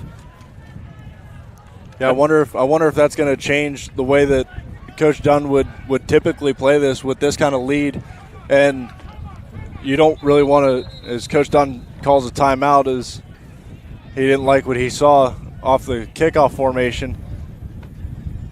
But just in order to not give Lock Haven any unnecessary momentum going into the halftime break, you might see them in the past try to run this clock out and sit on this 35-6 lead that they have. But as you mentioned, with the offense rolling today, you might try to ride with the hot hand and see what you have here. I think if you're California, you at least try and get down the field enough to get at least 3 points up on the board that brings you to a 38-6 lead going into the half. So you're up by 32. But as you said, they could just be using that hot hand to just continue to roll and even put up 7 more. And it looks like California is gearing up for some potential shenanigans on the side of Lock Haven. We've seen after the timeout just a word given to the return team here as a squib kick fielded at the 30-yard line and brought down at the 35. Just trying to keep the Vulcans well aware of any potential offside possibilities. But the Vulcans able to hold strong. And smart there on the... It's Trey Green again loses his helmet, man. Well, I mean, he was the one who fielded the ball, and he got kind of lit up as soon as he caught it. And, I mean, you saw the reaction from the Lock Haven bench. They were getting into it, so wouldn't be surprised if it was more of a little bit of pushing and shoving that kind of took his helmet off. And smart there on the side of Lock Haven to keep the ball out of the hands of the 2 dangerous return men for California. We've seen Radcliffe knock in a couple of field goals this season from 40 yards, so the Vulcans need about 35 to get into the range for Harry Radcliffe. They have 37 seconds to do so, and we'll see if they try to aim for that. They do have one timeout remaining. 1st and 10 from their own 35. Purcell looking to throw here. Airing out deep down the field, pass off the fingertips of Deontay Williams. I mean, that was the shot they were looking for, a hole shot right down the middle of the field, just falls incomplete. Pretty good ball from Purcell. A little bit behind Williams, but Williams able to get a hand on it. He's got to be able to come down with that ball over the middle. Good placement over the linebackers in front of the safeties, and Williams, if able to hold on, had some room to work with. Well, California, you're lucky he got a hand on that because that would have been intercepted if he didn't. 2nd down and 10. Hand up this time to Agnor, able to spin off of one tackle, still on his feet before the Bald Eagles swarm him, bring him down after a gain of about 3.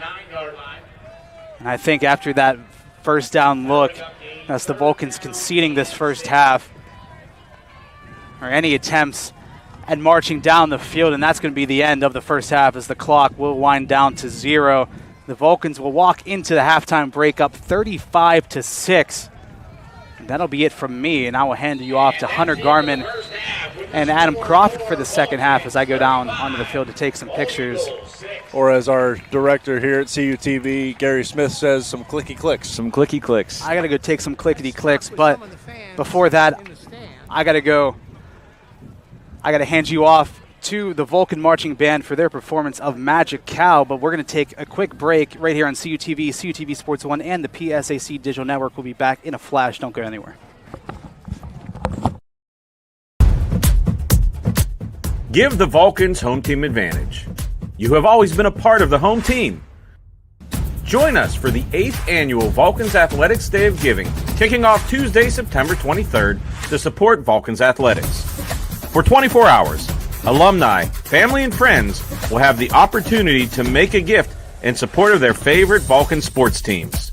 Now it's your chance to power the next generation of Vulcan athletes. This year, the goal is to raise $55,000. Make a gift and invite others to join you. When you give, we win.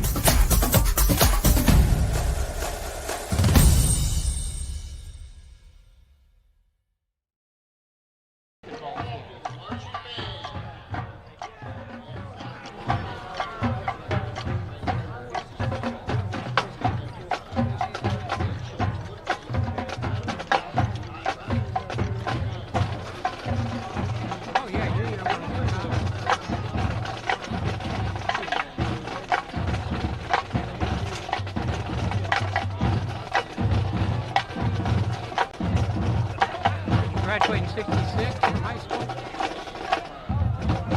61 in high school. So you didn't go to college right away then?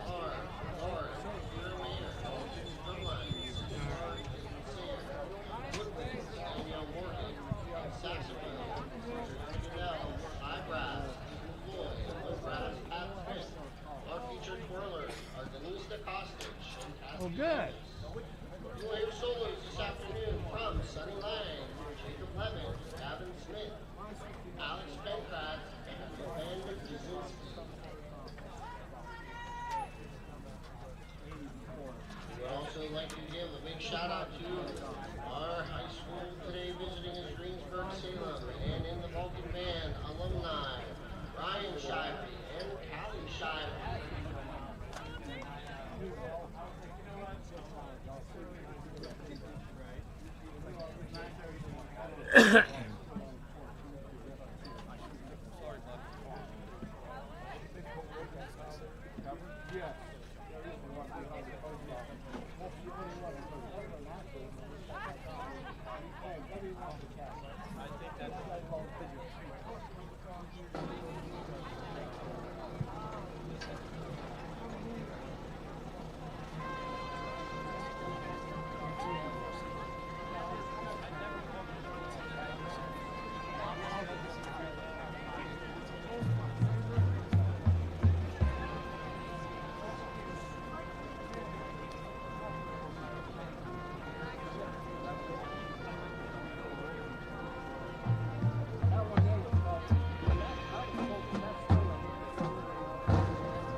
Each year the Vulcan band asks you, do you believe in magic? Maybe it's the kind from storybooks and fables. Maybe it's the kind shot from a magic wand after casting a spell. Or it could be the height of medieval Merlins or fantastic wizards. Nonetheless, whatever kind of magic you believe in, the Vulcan band is proud to present their 2025-2026 production, Magic Cow. Sit back and get ready for the band to work their magic. Field Commander Ryan Shirey and Leah Fleming, is your band ready?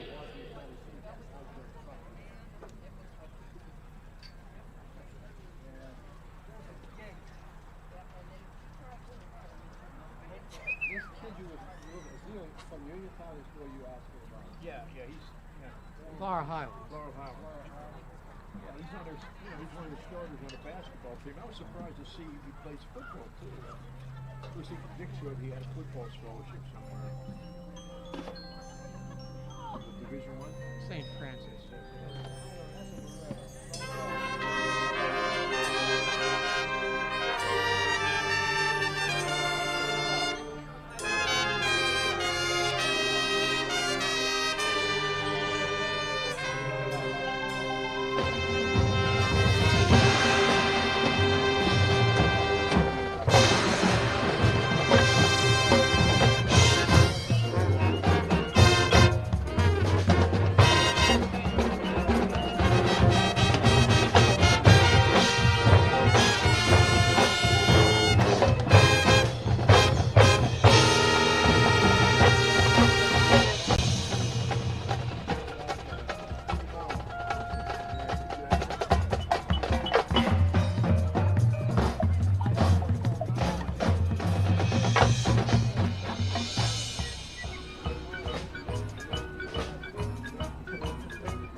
won a national championship. Just strong.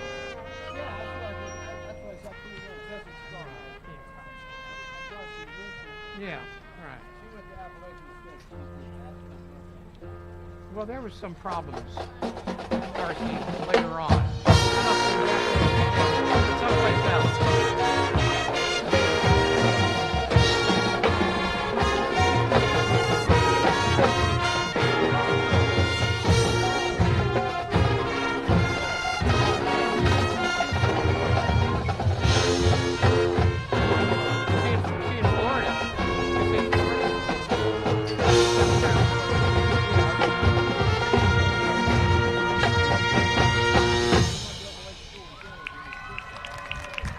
Yeah, I don't know about that. She was the greatest basketball player to come out of Duquesne. Darcy Vincent. No, Duquesne. She's the all-time women's scorer down at Duquesne.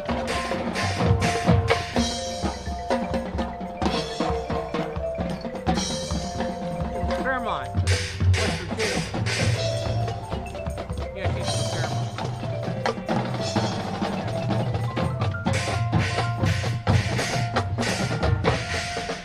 Nick Saban and Bill Manchin, all from the Fairmont area.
Was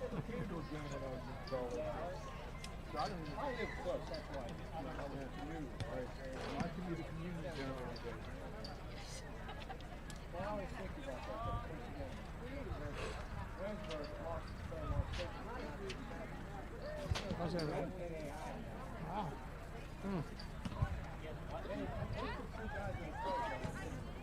Waynesburg did. Fans, there is a set of lost keys we have up here in the press box. You lost your keys? Come on up. If you can describe them, you can have them. Oh, Jesus. Can I describe my keys? Well, they've got a... Most cars don't have keys unless they're inside the module.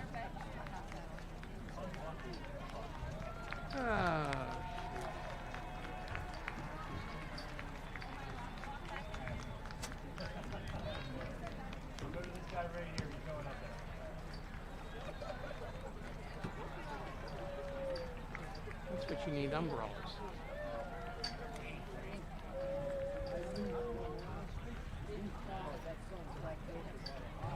Is that right? What? It sat there for an hour. One, the world didn't go out of control then. The sun stopped. The world stopped.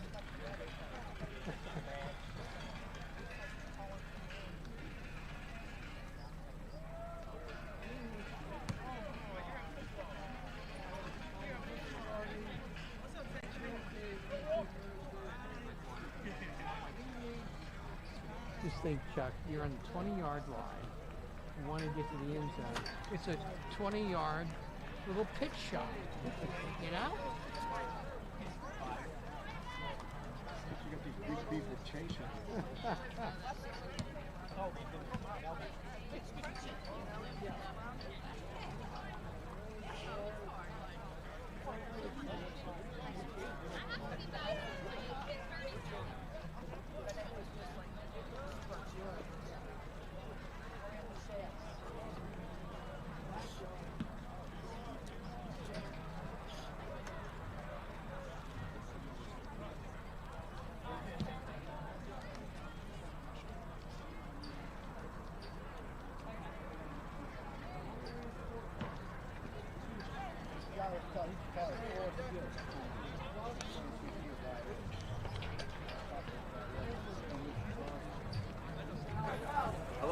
Fans, earlier this week, California announced the... Actually, it helps if I turn the microphone on. Hello, everyone, and welcome to second half action here at Adamson Stadium. We're already off to a flying start.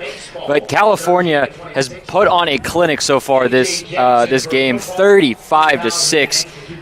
Hunter Garman, Adam Crawford, John Sape currently is taking clicky clicks in the words of our advisor, Gary Smith. But so far, Adam, it's been all California. Yeah, all California, as you said, holding the ball for almost 20 minutes in that first half. And the real story of the game is Roman Purcell through the air, able to get his first 2 touchdowns on the season in this one, being able to hook up with Amir Spencer and Jeff Yamiche. And the Vulcan defense has really put, outside of one drive and a couple plays really on that one drive, really put the Lock Haven offense into a chokehold and not really allowing them to get anything going on the ground and locking down the receivers. The 6 points on the board for Lock Haven came on one touchdown that was overturned from the call on the field of an incomplete pass.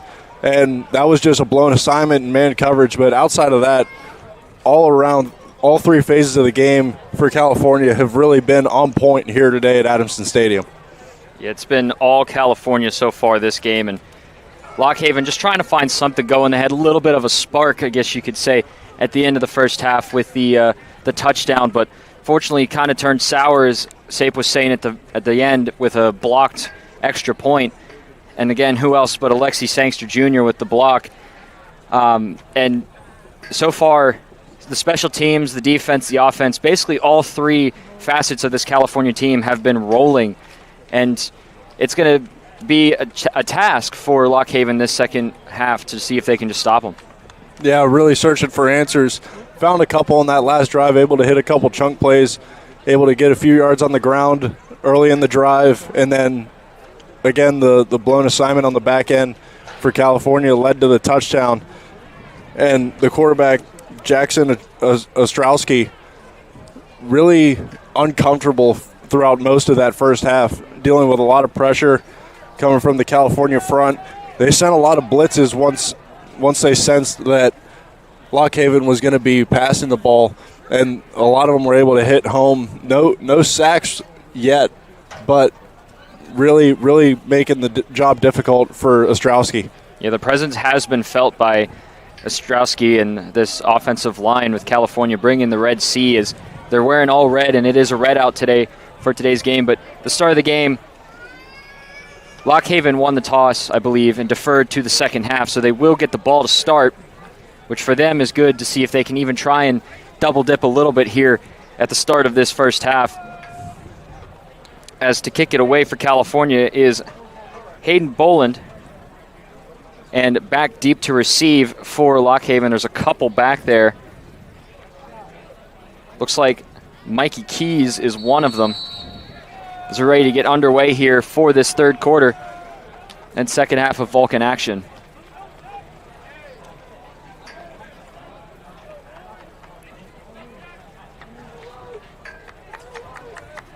Boland to kick it away, and we're underway in the third quarter.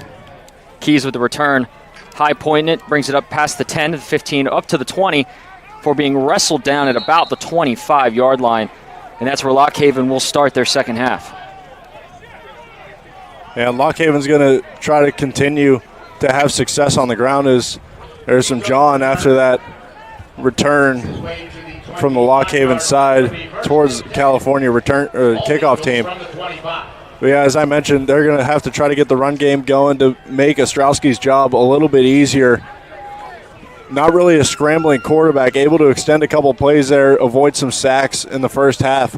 But the accuracy has been the main issue, and even on the touchdown, had a man wide open and threw him towards the sidelines, made it a lot closer than it needed to be. They're going to start the game with a handoff. I believe that's to Ezekiel Johnson, one of the three running backs we've seen. Actually, that was to Green, Demir Green. He'll bring it up about a gain of, give or take, 4. So it's going to be second down and 6. It's actually going to be a gain of 5. So second and 5 here for Lock Haven. Green. Sorry, partner, but they start the half off with Green on the ground, and Ezekiel Johnson was their most effective rusher in that first half. Green still in as the back. They're going to throw onto this play here. Pass is complete to, that's Jake Roberts, the wide receiver. Gets a couple of yards before being shoved out of bounds at about the 34. It's going to be 3rd and 1 from the 34. Yeah, Roberts was targeted early in this game. Ostrowski able to hit him on his first passing attempt, but since then only one catch before that one, and Roberts hasn't really been much of a factor here. One of their big play threats on the outside. 3rd down and 1 for Lock Haven. A couple men in motion, 2 receivers to the far side. Green's still the ball carrier. He gets the handoff and has an open space. And Green has a lane, and he's off to the races, nearly breaking free, but Charney able to make the stop and save what a potential touchdown. But that is a spark that Lock Haven needs, and they find themselves 1st and 10 from the Vulcan 36. Yeah, Green with a really good run there as he checks out of this ball game and deservedly getting a rest. Kickstarting this Lock Haven drive, makes a cut in the hole. Khalil Taylor coming down from the safety position, almost had a chance, but a good cut sprung Green free. Man in motion. Ostrowski gives the handoff. I believe that's Roberts there on the carry, or Johnson, excuse me. Johnson scampers out of bounds, but not after a gain of about 7 or 8. Johnson, the ball carrier. He's going to be marked out at about the 28-yard line. Sangster and Taylor on the stop. There is a flag on the play, so we'll be awaiting to see the call. Pardon me if you heard that there. Dived by a lanternfly, as always. Offense, number 87, 10-yard penalty. They're going to get the tight end Jaden Huntington on the hold, and that's going to back up the Lock Haven team and make it a very long first down here. That pushes them all the way back to the 46. Huntington on the left edge of that offensive line called for the hold, helped spring Johnson to the outside. Able to pick up the gain, nullified by the penalty. So 1st and 20 from the 46. Ostrowski drops back, has to just kind of dump it off. He finds Johnson. Johnson able to cut back, get a good chunk of the penalty yardage, maybe +1. So brings it to a nice 2nd down at about 9. So a great play there by Lock Haven to pick up those penalty yards. Yeah, good play call. This front four for California has been really aggressive all game long. And that time they dial up the screen pass to Johnson. And there was nobody after he caught the pass to stop him for a little while. 2nd down and 8 for Lock Haven now. 3 receivers bunched to the near side. I believe that's Green back in at the running back. Ostrowski gives him the ball. Green's just going to push right upfield. Gains a nice chunk of about 6, excuse me. It's going to be a 3rd down and 2. And California giving up 180 yards on the ground per game coming into this one, And Lock Haven with their 3-headed monster at running back really trying to take advantage of that here in the second half, trying to get themselves back into this ball game. 3rd down and 2 here for Lock Haven. 2 receivers to the near side. A couple men in motion.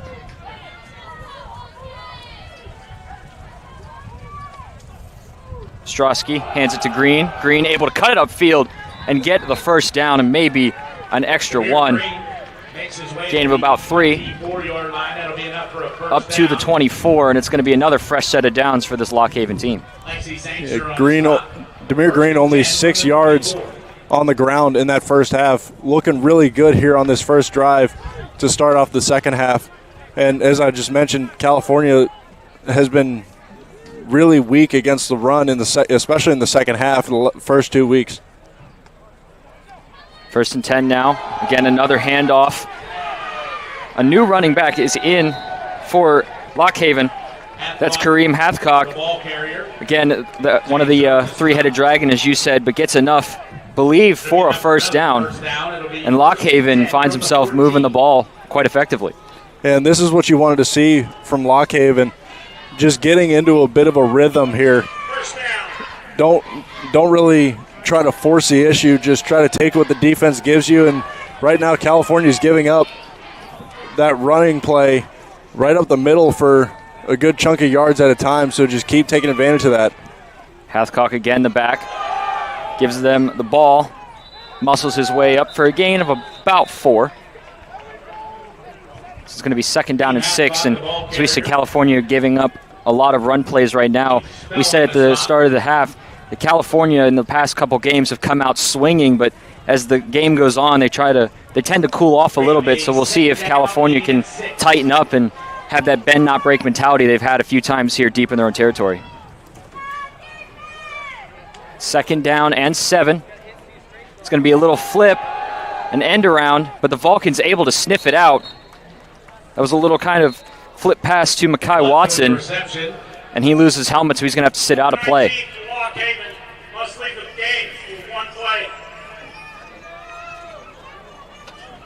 Yeah, a little touch pass. They've been gashing California up the middle on this drive on the ground. A little touch pass there to Watson trying to get the edge, hoping California is aggressive up the middle, but good pursuit, not allowing a big gain.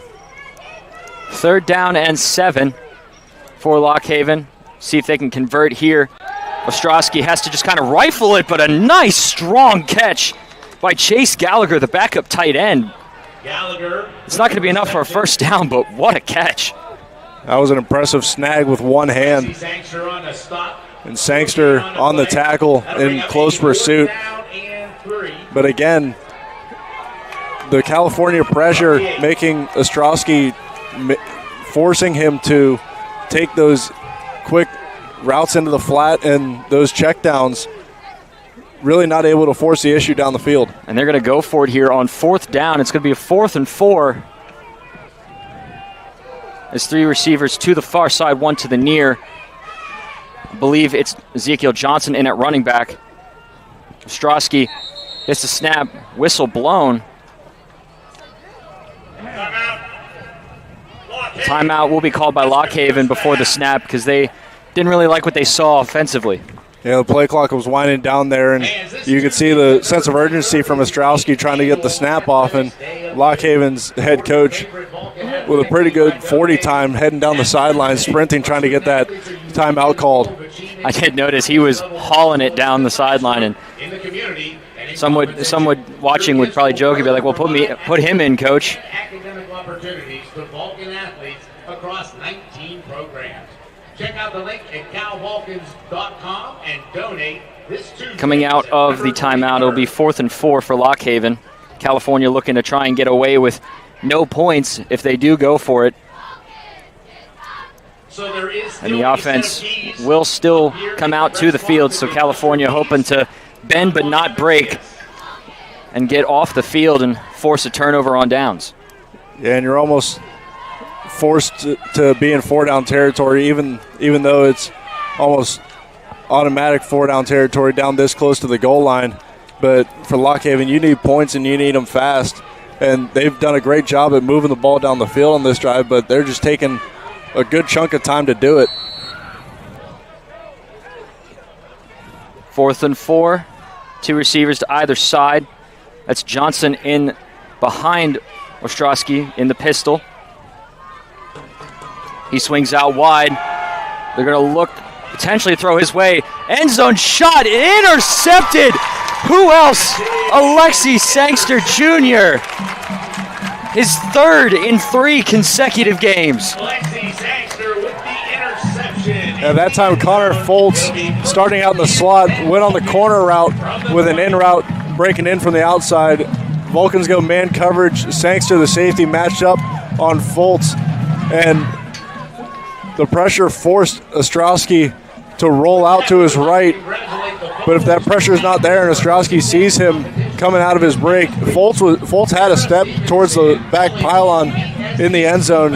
He was open there for a second, but Ostrowski had to buy time, and that also bought time for Sangster to cover some ground and get his 3rd interception on the season.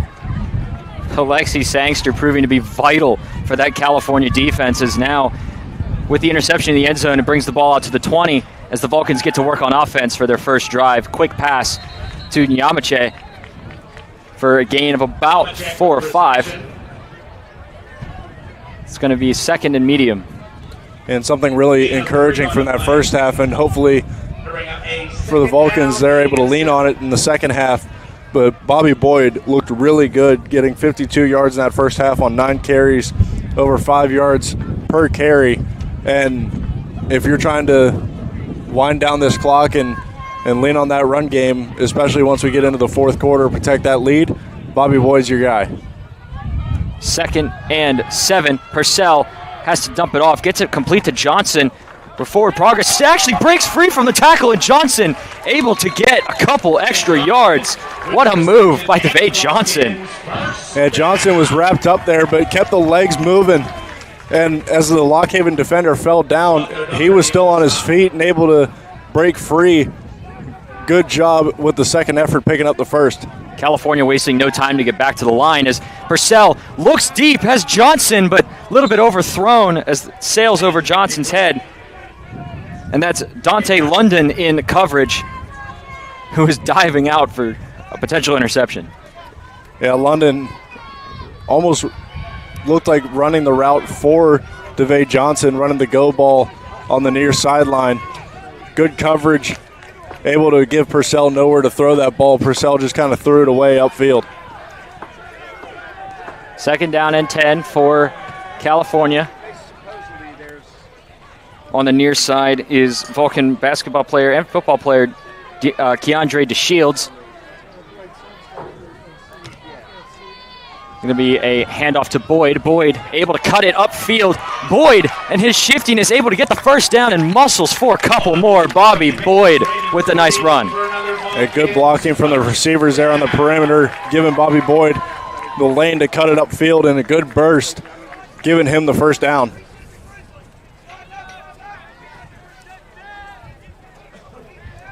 First and 10 for California from their own 48.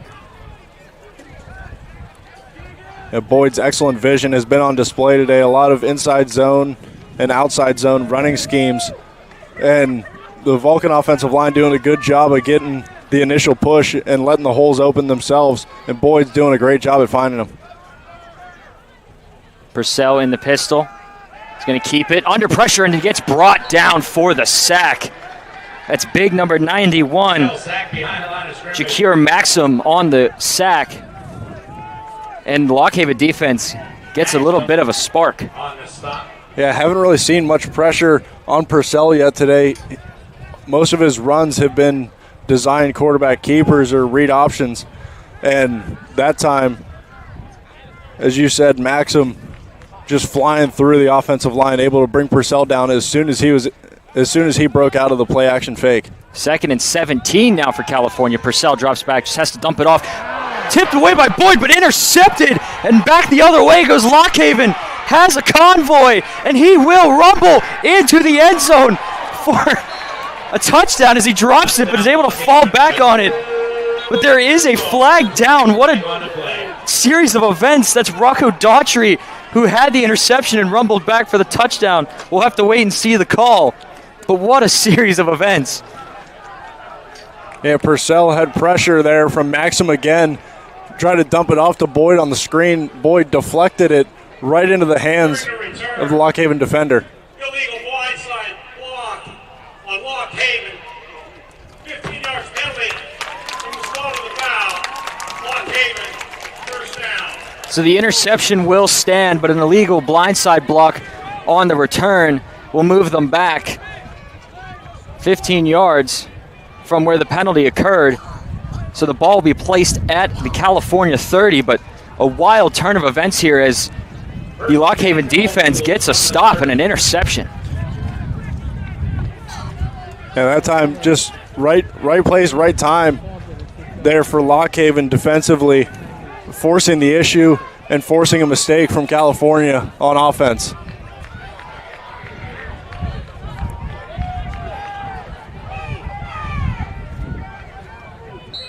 Looks like some halftime adjustments Lock Haven made are starting to reveal themselves as they now have a 1st and 10 from the Vulcan 30. It's going to be a handoff, actually no, a pass. Quick pass to the tight end, and he rumbles his way for a couple yards. Catch was made by Jaden Huntington. He gets maybe 2, and it'll be 2nd and 8.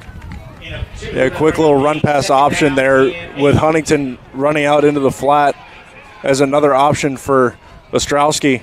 And good pursuit there from California, good discipline, able to fly to the ball and not allow a whole bunch of yards after the catch. As we talked about before, Dr. Langley getting into it here in the crowd, but Ostrowski just kind of floats it out of bounds, but maybe catch made. They're going to say the catch was made.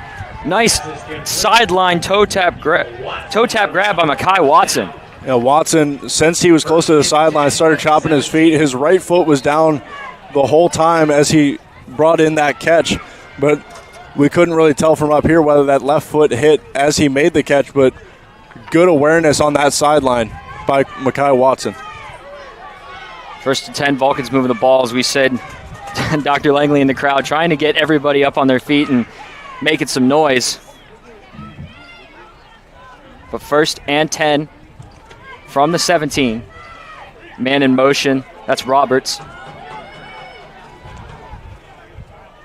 going to hand off to Green. Actually, Ostrowski's going to keep it himself. Under a little bit of pressure, has to roll to his right, but fires over the middle. Incomplete, but there is a flag down at about the 3-yard line. We'll be awaiting the call.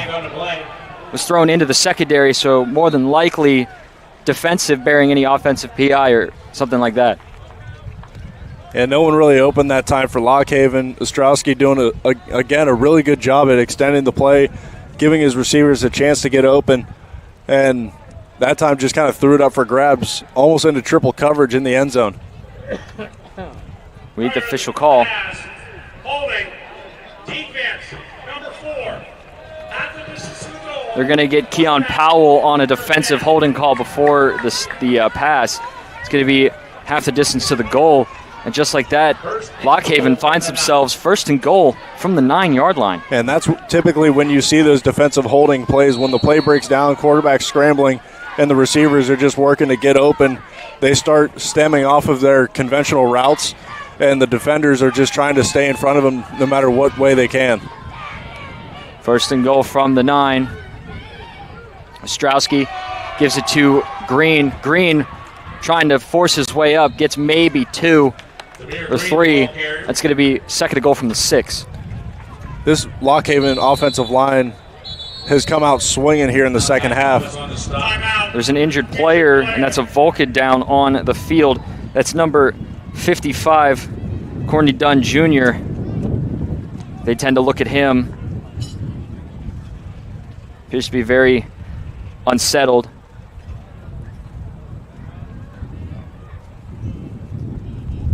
We'll go to look at him, but while we have a moment, this Lockhaven team made some adjustments in the second half, or during halftime, clearly, and so far it showed. Yeah, definitely. As I was mentioning before the injured Vulcan went down, this offensive line has done a really good job so far in this second half, keeping Ostrowski upright. As we saw a bunch in that first half, the Vulcans dialing up some blitzes. As Dunn gets up and jogs off under his own power, which is always something you like to see, regardless of who they play for. And he's right there back in the huddle, so it may not be as crazy as we thought as he's joined the huddle.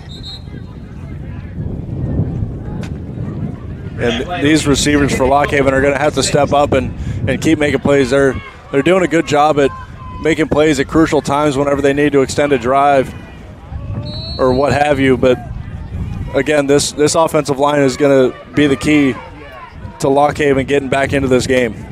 Second and goal from the 6 for Lockhaven. It's going to be a quick pass, but knocked away.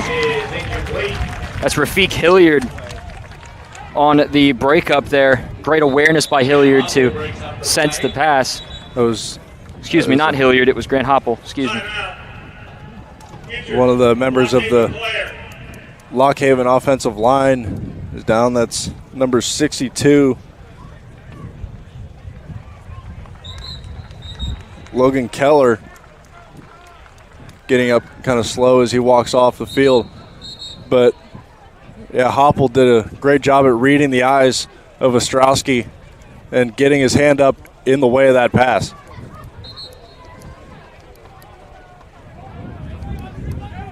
So it's now third and goal from the 6 for Lockhaven. And if you're California, if they decide to kick a field goal instead of try and go for it on fourth down again, you take that as a win, that they only walk away with 3 instead of 6. But you have to get past this third down here. Ostrowski has to drop back under a bit of pressure. Evades one tackle, but gets dropped. That's number 33, Ricari L. Trips him up. And just like that, I think the field goal unit will come out for Lockhaven. Yeah, well, that time coming from his linebacker position on a blitz. And we had just talked about this offensive line doing a good job keeping Ostrowski upright. But that time they hit home. And he had number 4, Jake Roberts, wide open in the end zone, just could not get his eyes up. Caden Bauer to attempt the field goal, and it's blocked and picked up by California on the return. Number 22, Marvell Cromedy, a good friend of ours at CUTV, on the block and the return. And California gets away with nothing. This special teams unit just continues to find ways to impact the game. This is the second block kick that they have had in this football game, blocking the extra point after the touchdown at the end of the first half for Lock Haven, and now keeping them off the scoreboard again. And as you said, only 3 points for Lock Haven there, especially on the short field, would have been a win for this California team. But coming away with no points is even better. They'll take that just as much.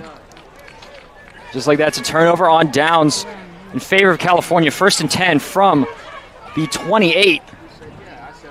Man in motion, that's Boyd.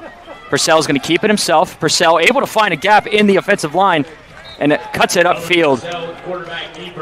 Gains about 5, maybe 6, all the way up to the 33. Just a simple draw play there with some eye candy, sending Boyd out of the backfield. Defense was waiting for a swing pass out to Boyd in the flat, but Purcell keeps it on the quarterback draw and hurdles over a man in the hole. 2nd and 4 from the 33. 3 receivers to the near, 1 to the far. Boyd to Purcell's left. As Purcell's going to take it again himself, able to make a couple men miss, and Purcell scampers out of bounds, but not before gaining the first down and moving the chains. Yeah, I mentioned earlier Boyd's production in that first half on the ground, and Purcell was right there with him. 40 yards in that first half, picking up 8 yards per carry, and he's really used his legs to his advantage.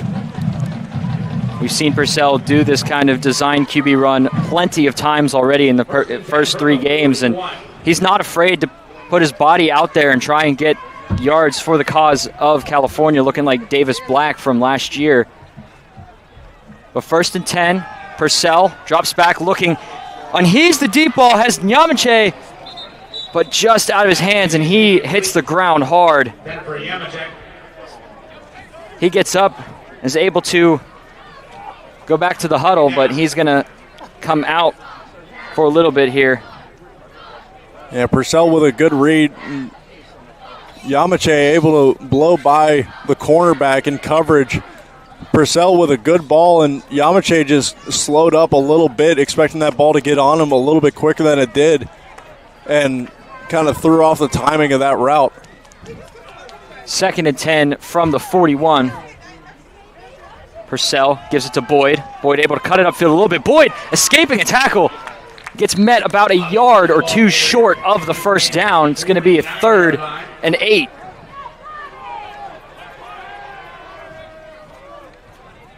Gain of about 8. That'll bring up a 3rd down and 2. You say it's a 3rd down and 2, but from up here, maybe it looks like a 3rd and 3. Regardless, California talking it over in the huddle. Final minute of the 3rd quarter winding down. Quick huddle up, going tush push formation. And they're going to try it as they push the pile. Purcell looks to be maybe half a yard short of the first. A yard to maybe half a yard. Lock Haven's done a great job on that play. Usually you see just one wall defenders trying to get lower than the offensive lineman on that tush push type play. And Lock Haven's done a really good job at countering that with another wall of players behind their initial down linemen, all pushing towards the middle and trying to counter that offensive push. With the final 30 seconds of the 3rd quarter, they're going to send out the punting unit. Gonzalez back to punt, but a flag will be thrown. Not exactly sure. Substitution infraction on the offense. It's a 5-yard penalty. They're going to get a substitution infraction, and that's going to push them back to a 4th and 6. So Lock Haven gets a little bit of a break there, some potentially extra field position. But for Lock Haven, back to receive is going to be Jake Roberts. And Gonzalez will punt it away.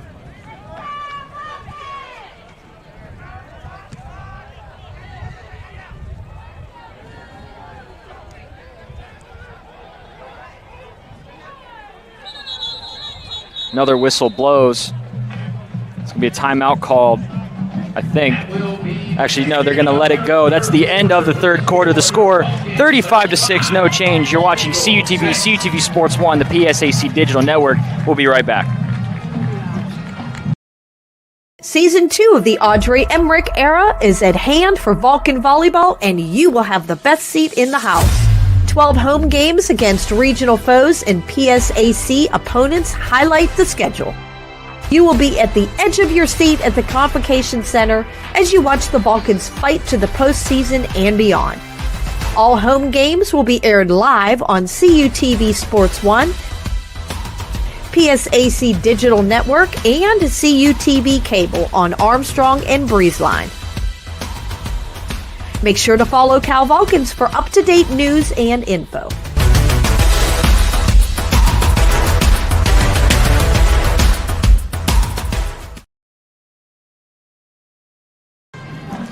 Three quarters down and 1 to go as we fight the Lanternflies here at Adamson Stadium. And right now, California, a commanding lead, 35-6, as Gonzalez is ready to punt it away, and Roberts is back deep to receive for Lockhaven. A low snap there, but able to corral it and get it away is Gonzalez. It's going to hit the ground and take a nice Vulcan roll all the way down to just about the 11-yard line. So Lockhaven will take over from their own 11. And Gonzalez there scooping that one off the turf. Almost looked like a catcher blocking a ball in the dirt. Able to just get that ball away, and ended up being a pretty good punt, pinning him inside the 15. Mark your calendars for homecoming October 18th as we recognize former head baseball coach Michael Conti, former head softball coach Rick Bertagnoli. Next week, California will travel to Slippery Rock to look for a rematch, as Slippery Rock was the team that took them out of the postseason last year after they got the win at homecoming last year, which started their 10-game streak here at home. So Vulcans looking to get back at the Rock. They'll be traveling away. This is their last game, as we said, of their home game stand, as the handoff is to Johnson. He'll make his way up the field for a gain of about 4. Indy and Green on the stop. Gain of 3. But as I was saying, the Vulcans on their final game of their 10-game home stretch that started all the way back at homecoming October 19th, 2024. So almost a full year here at home. And they'll take on the Rock next week in Slippery Rock. But 2nd and 7, under pressure is Ostrowski. Great open field tackle by Khalil Taylor to negate some yards. Yeah, Khalil Taylor doing a great job firing down from his safety position, able to take out Watson from the legs. And right away, Lockhaven staring at a 3rd and 6. Vulcan defense shown to tighten up again, as they had a third quarter of a couple miscues, but able to tighten back up here and hopefully force Lockhaven to go 3 and out. 3rd and 6, 3 receivers to the far side, 1 to the near. Ostrowski looks that way, is under a bit of pressure, has to fire it over the middle. Pass is caught by Watson. Watson able to corral his way, loses his helmet, but gets to about the 33, and he has to sit out for a play. There's a flag down at the 10-yard line in the offensive backfield. There is a flag on the play. So we'll be waiting the official call as the flag was thrown in the backfield. Ostrowski looking like, or he's clapping a little bit, but fortunately it will be a holding call. And they're going to get number 70 on the holding. That's going to be Lance Becoats on the hold. It's going to force him half the distance to the goal, and it's going to be another long 3rd down, and they're going to face it without Watson. Yeah, Watson's been kind of their big play threat here today, and it really leaves a sour taste if you're Ostrowski. That's one of the best throws he's made today under a heavy amount of pressure bearing down on him in the pocket. He stood strong and delivered a strong throw over the middle to Watson, who made a nice catch and run, but all brought back by the holding penalty. 3rd and a country mile, 13 to be exact. Ostrowski over the middle, nearly intercepted. Charney was right there wide open, all alone, plenty of green grass. But in Lock Haven's favor, it falls incomplete. Yeah, Ostrowski that time looking for Justin Popovich, the slot receiver, going straight up the seam, and just threw it way, way behind him, and even behind Charney, who was tracking him from underneath. Lock Haven will be forced to punt deep in their own end zone. Williams and Lewis, the fourth, out there at the Lock Haven 45. And there will be a whistle blown, which will stop the play. It's going to be a delay of game, and that'll push him back even further, giving O'Brien even less space to work with in the back of the end zone. And this is a California team who earlier this season blocked a punt in a similar situation as it rolled out of the back of the end zone, resulting in a safety, and kind of flipped the game in the home opener, in the season opener, on its head, given all the momentum for California. With them being backed up this far, I will not be surprised if California goes after this with some authority and aggression. It's Bryan from the back of his own end zone is able to get it off, but kind of a little wonky off the foot, but takes a nice roll. Lewis fields it at about the 50. Lewis able to cut it upfield, breaking one tackle but not escaping the other as he brings it to about the 36. And there is a flag down on the play all the way back near the Lock Haven 12, so we'll be awaiting the call there. From where it sits, it's technically in the secondary. Been a lot of flags here recently, but in the first half, it was a really clean game. Not a whole lot of flags to speak of. Be awaiting the official call here. Looks like it might go against California. During the kick, holding California number 42. It's a 10-yard penalty from the end of the kick. First down. So they're going to get number 42. Tajon Bandy on the hold, and that's going to back California up 10 yards from the end of the kick. So for Lock Haven, it's kind of good that California got backed up a little bit, as it gives them a longer field to go as the clock reads 13:03 left in this game. And even though California is marching back after the penalty, They still, in this game and pretty much all season, have had phenomenal field position due to the efforts on special teams. First and 10 Vulcans from the 42. So from the 42, the Vulcans will begin. Their own 42, to be precise. First down and 10, 13 minutes left in the game. DeShields to the near side. I believe that's Johnson and Williams to the far. Purcell looking, fires over the middle, nearly intercepted. As number 0, Karan Walker was right there, nearly had himself another pick. Yeah, Walker just dropping back into zone coverage, reading the eyes of Purcell, and doing a great job of getting in front of the intended target.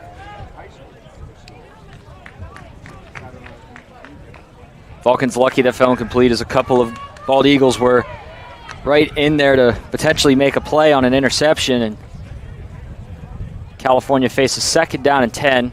Bunch formation on the far side with DeShields on the near. They're going to give it to Agnor. Agnor cuts it upfield, nearly breaks one tackle, still trying to churn his legs, and gets about maybe 5, potentially 6.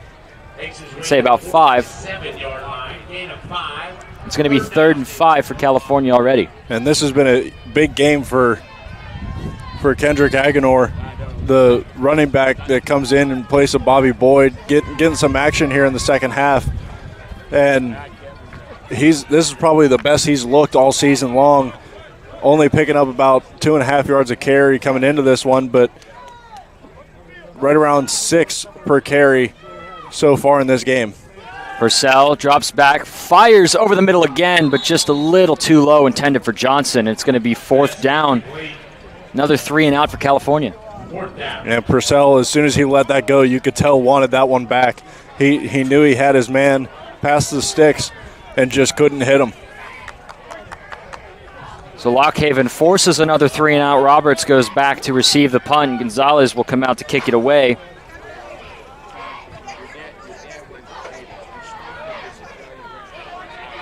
Lock Haven with 12 minutes looking for something to either cut into the lead or even try and keep California on their heels. Gonzalez gets it away. A nice high booming kick. Roberts fields it at about the 20. Fair catch called, and that's where Lock Haven will begin their drive.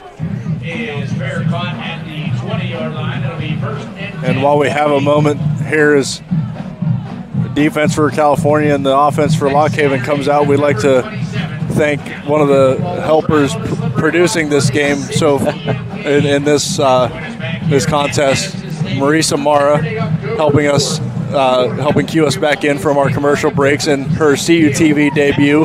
Yes, thank you, Marisa. Younger sister of a teammate of mine on the baseball team for my entire tenure at California, Santino Mara, also the all-time hits king for California Vulcans. Shout out Santino. Thank you, Marisa. As we get back underway, it's going to be a handoff to one of the three. That's Kareem Hathcock on the carry. One of that many-headed running attack for Lock Haven. And Lock Haven, even in the second half, down by multiple scores, still not abandoning the run. 2nd and 2 from the 28. Hathcock again, able to force his way up, gets the first down, and moves the sticks for Lock Haven. And anytime Lock Haven's been sticking to the ground game, that's the most efficient they've been on offense all day. The passing game just really having a tough time getting rolling. California doing a great job both up front getting pressure on Ostrowski, and the back end pretty much locking down these receivers for most of this game. 1st and 10 for Lock Haven. Again, handoff to Hathcock. Gets stuffed at the line, maybe a gain of 1.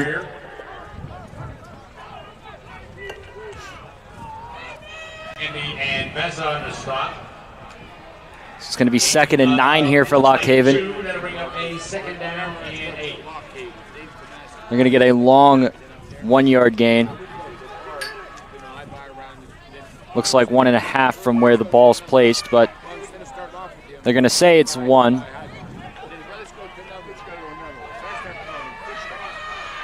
Bunch set on the far side, 1 on the near.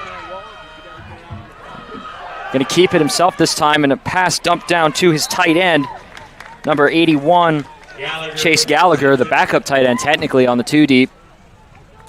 We'll get a couple yards, and it'll be 3rd down and 5.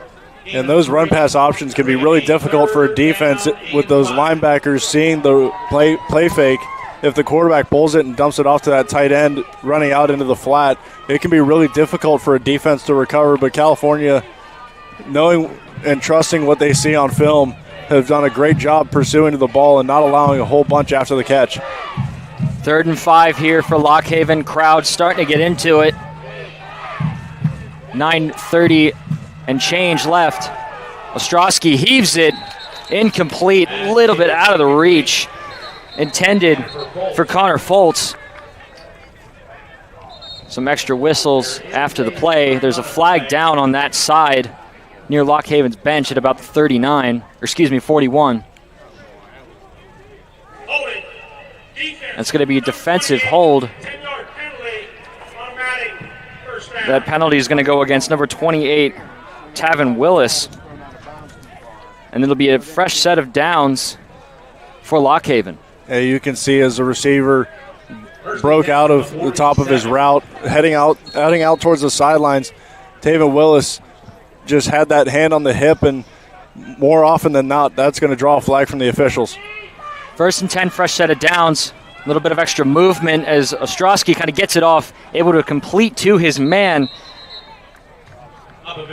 That's Justin Popovich, There's a flag down. Might have been a free play here for the Lock Haven Bald Eagles. as there was a good bit of movement on the California defensive front.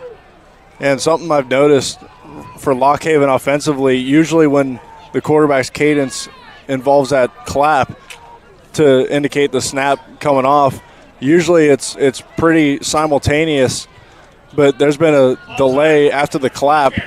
Number 99, penalties to call. Second down.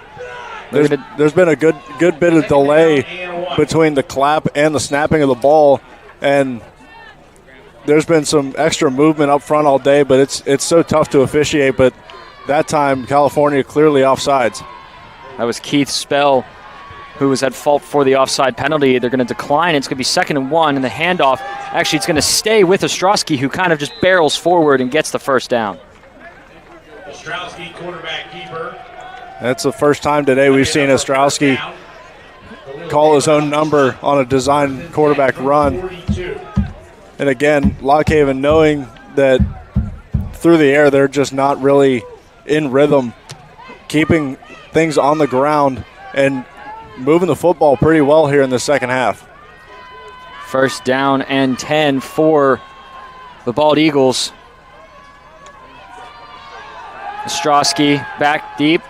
He's under a bit of pressure, has to kind of scramble, but not before being met in the backfield by a couple of Vulcans, and he'll be brought down well behind the line of scrimmage.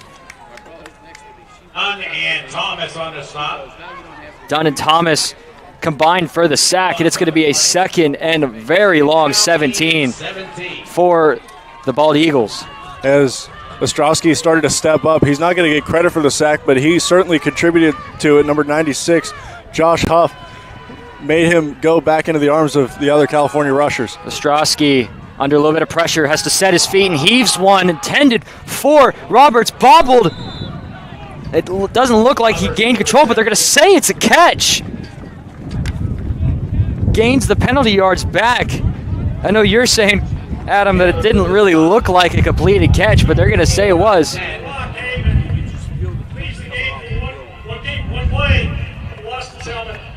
Roberts has to go out for a play, but they're going to say it's a catch. Looked from up here that there was a little bit too much movement of the ball, but again, the officials are right there and we are not. Yeah, we couldn't quite tell how close he was to the sidelines, but it looked like Roberts did not survive the ground and the ball popped free once he landed. Regardless, 3rd down and a decently long 7 to go for the Bald Eagles. Ostrowski, under a ton of pressure, has to just heave it away. On the blitz was number 31. Yeah, they're going to get Ostrowski here for intentional grounding. He was not outside the pocket, and there was no receiver in the area of where he threw the football. It was number 31, Daniel Long, on the pressure. Came right through that side of the O-line, forcing Ostrowski to throw it away. And as you said, I think they're going to get him on grounding.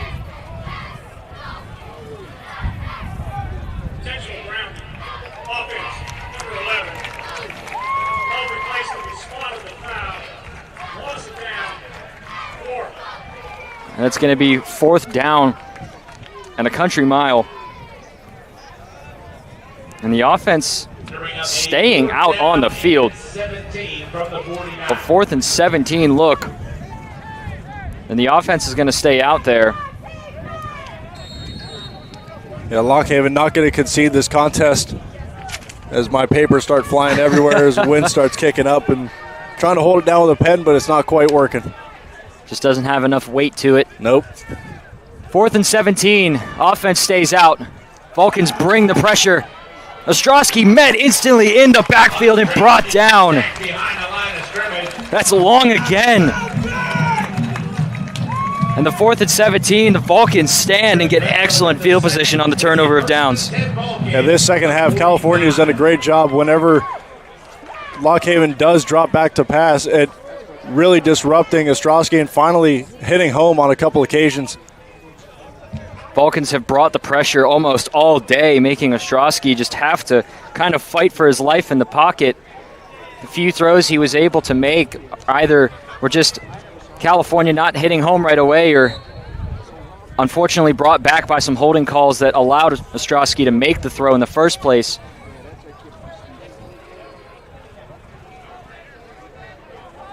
as a new quarterback comes in for California, number 7, Peyton Hill, the backup.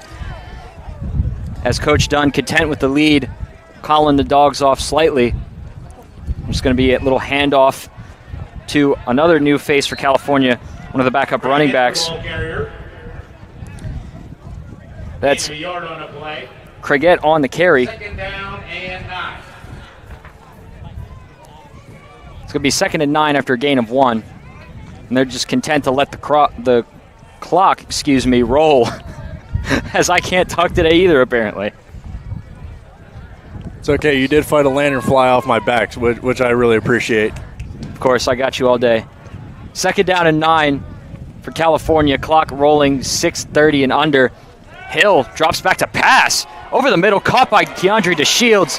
And DeShields will get a first down at about the 30-yard line. First down. And Hill was the presumed predecessor to Davis Black, exiting last year until they brought in Roman Purcell from Indiana. And Hill, the left-handed quarterback, which is pretty rare in football, able to spin it pretty good. So fresh set of downs for California. Clock continues to roll.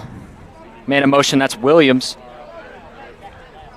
A little bit of movement there on the offensive line. I believe that's number 62, Jacob King. Actually, they're going to get 54. And those are the kind of mental mistakes that will drive the coaching staff nuts. Late in the game, not real close contest, and just those mental mistakes, just a lack of focus, will make Coach Dunn lose a few hours of sleep tonight. 1st and 15 now. 1st and 15 from the 35.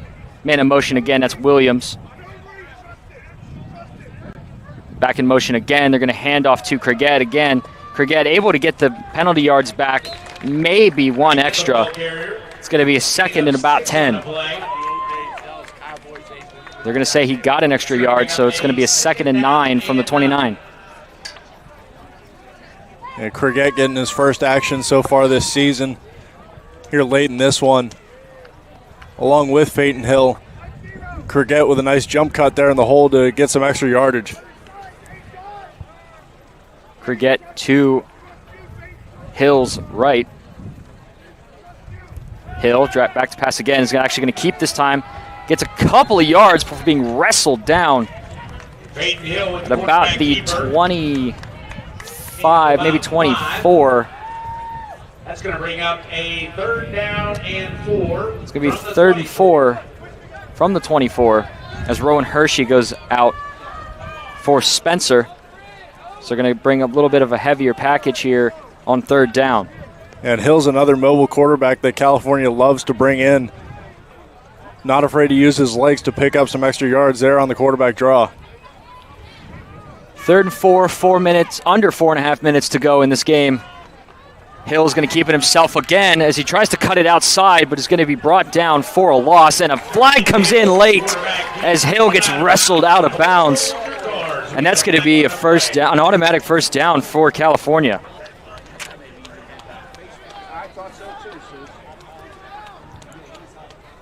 Yeah, just a little too much too late there on the tackle in pursuit of Peyton Hill. Personal foul. Defense. After this is in the goal. Automatic first down. And it's going to be a long penalty that's half the distance to the goal. And California sets up shop with a nice short field at 1st and 10 from the 15. Or 14 and a half, so to say. 10 from the 15. They're going to say it's the 15, but the ball sits ideally at the 14 and a half from what I can see. Craigette to Hill's left, excuse me. They're going to hand off to him. Craigette able to get a couple yards. Craigette, the ball carrier. Gets to about the 9. Or the 11, excuse me. Not sure what I'm on about. It's all right. Numbers are difficult. I wasn't a math major for a reason, buddy. Same here. And 6.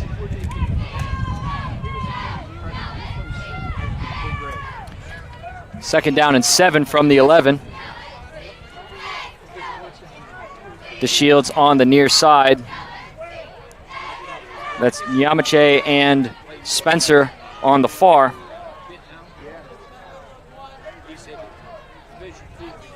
Play clock winding. Hill's going to take it, looks for DeShields, and he has the catch for the touchdown. DeAndre DeShields. And we've seen them bring in DeShields whenever they get in down towards the goal line. Real big frame, big catch radius, and we've seen him leap out of the gym during his basketball games, and the guy can go up and get the ball, this time on a slant route over the middle. Hill puts it right on him, and he's able to take it into the end zone for a touchdown. Radcliffe to attempt the extra point. The kick is up, and it is good. The score, 42-6, 3:16 left. We're going to take a quick break. You're watching CUTV Sports 1 and the PSAC Digital Network. We'll be right back.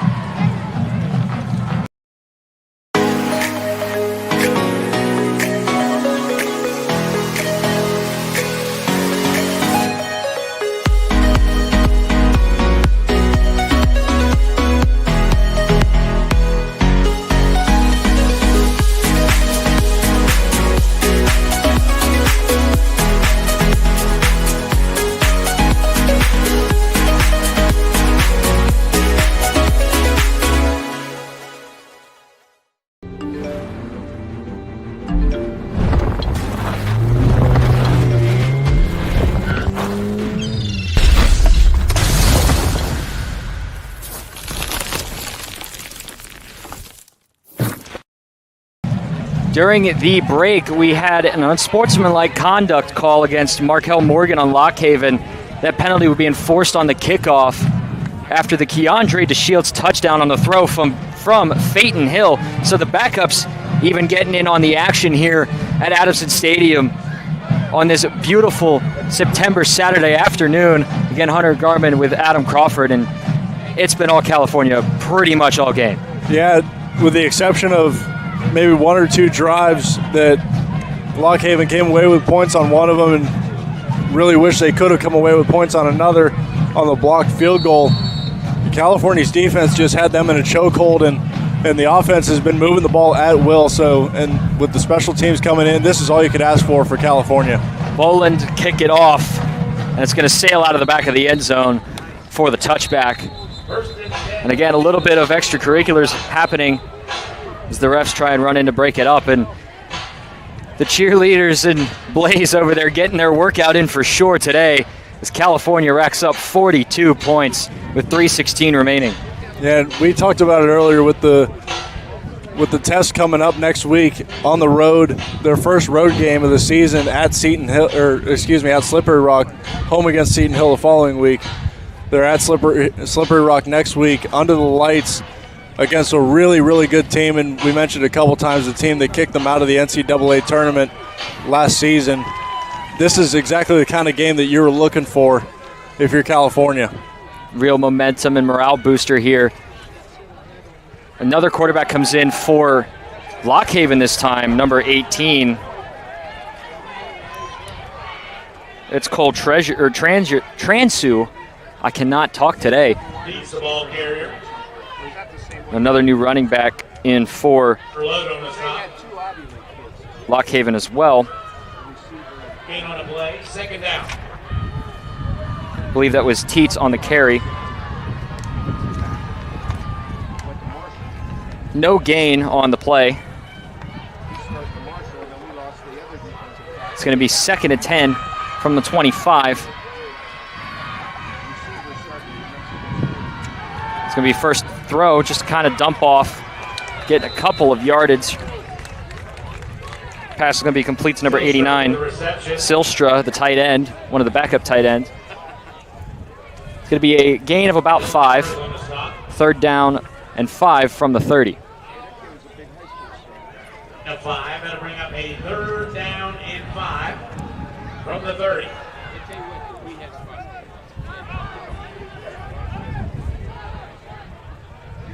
So both teams pretty much having backup players in just to get a couple of reps.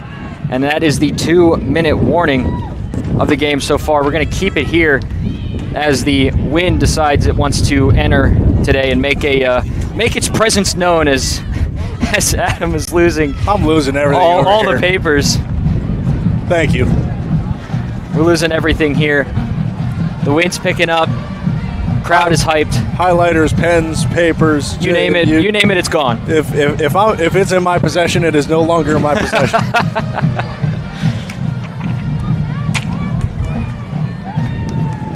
Wind picks up. Lantern flies intensify, and we really got our work cut out for us here in this. In these final 2 minutes here. Not only we're announcing a good game, we're getting our workouts in elsewhere, trying to chase papers, swat lantern flies, you name it. We're doing it here at Adamson Stadium, but we're having a good time in the process. I know the California crowd is having a great time seeing their team up by a lot, 42-6, the final 2 minutes of this quarter, as Lock Haven faces a 3rd and 5 from the 30. Again, both teams pretty much having all kinds of backups in as starters get a rest for California before next week's big game against Slippery Rock. Pass is caught out of bounds. That's number 25. Xavier Minium, excuse me. Again, can't read, can't talk. What else is new? But it's caught for the first down, 1st and 10 from the 36. As the clock continues, well, the clock's not running, but the play clock is.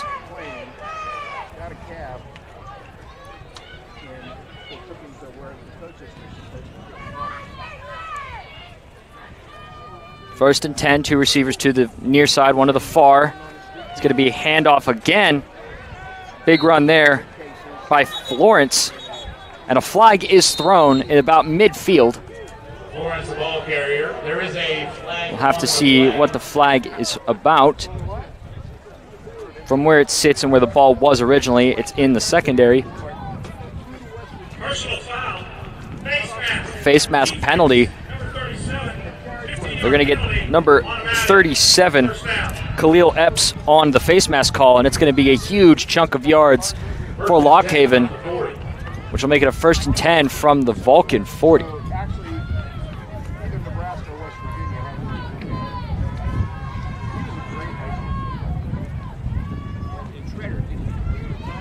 As our good friend John Sape is making his way up the stairs. Another handoff. Gains a couple of yards. Can't really tell who the back is. Looks like it's Florence again on the carry. Gains about 2. Florence, the ball carrier.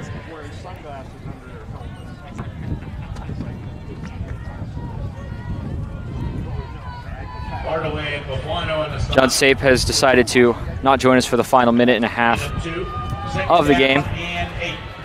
2nd and 8 here for Lock Haven as the final minute continues to wind. 1:10 remaining. Another handoff. This is to Robinson. And they're going to be inside the final minute of play. Lock Haven in no rush. And one more snap here from Lock Haven should just about do it. 3rd and 7.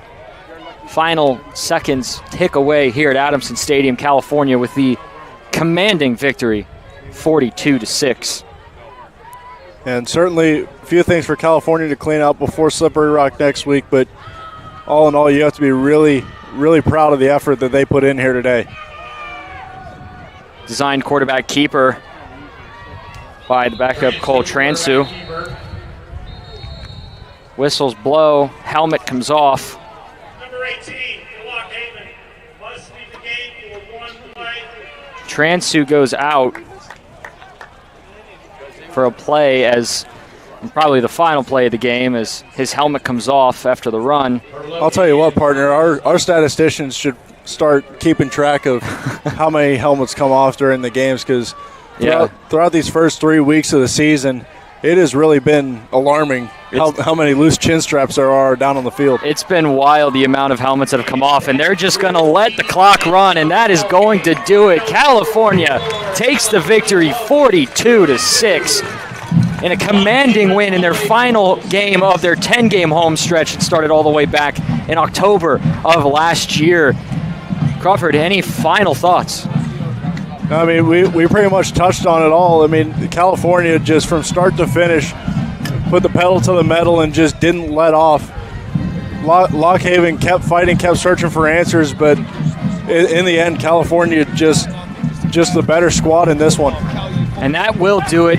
California takes the victory 42-6. My name is Hunter Garman, joined with me by Adam Crawford, and first half you heard our good friend Jonathan Sape. We'd like to thank everybody here at CUTV. Thank you, California. Have a great night.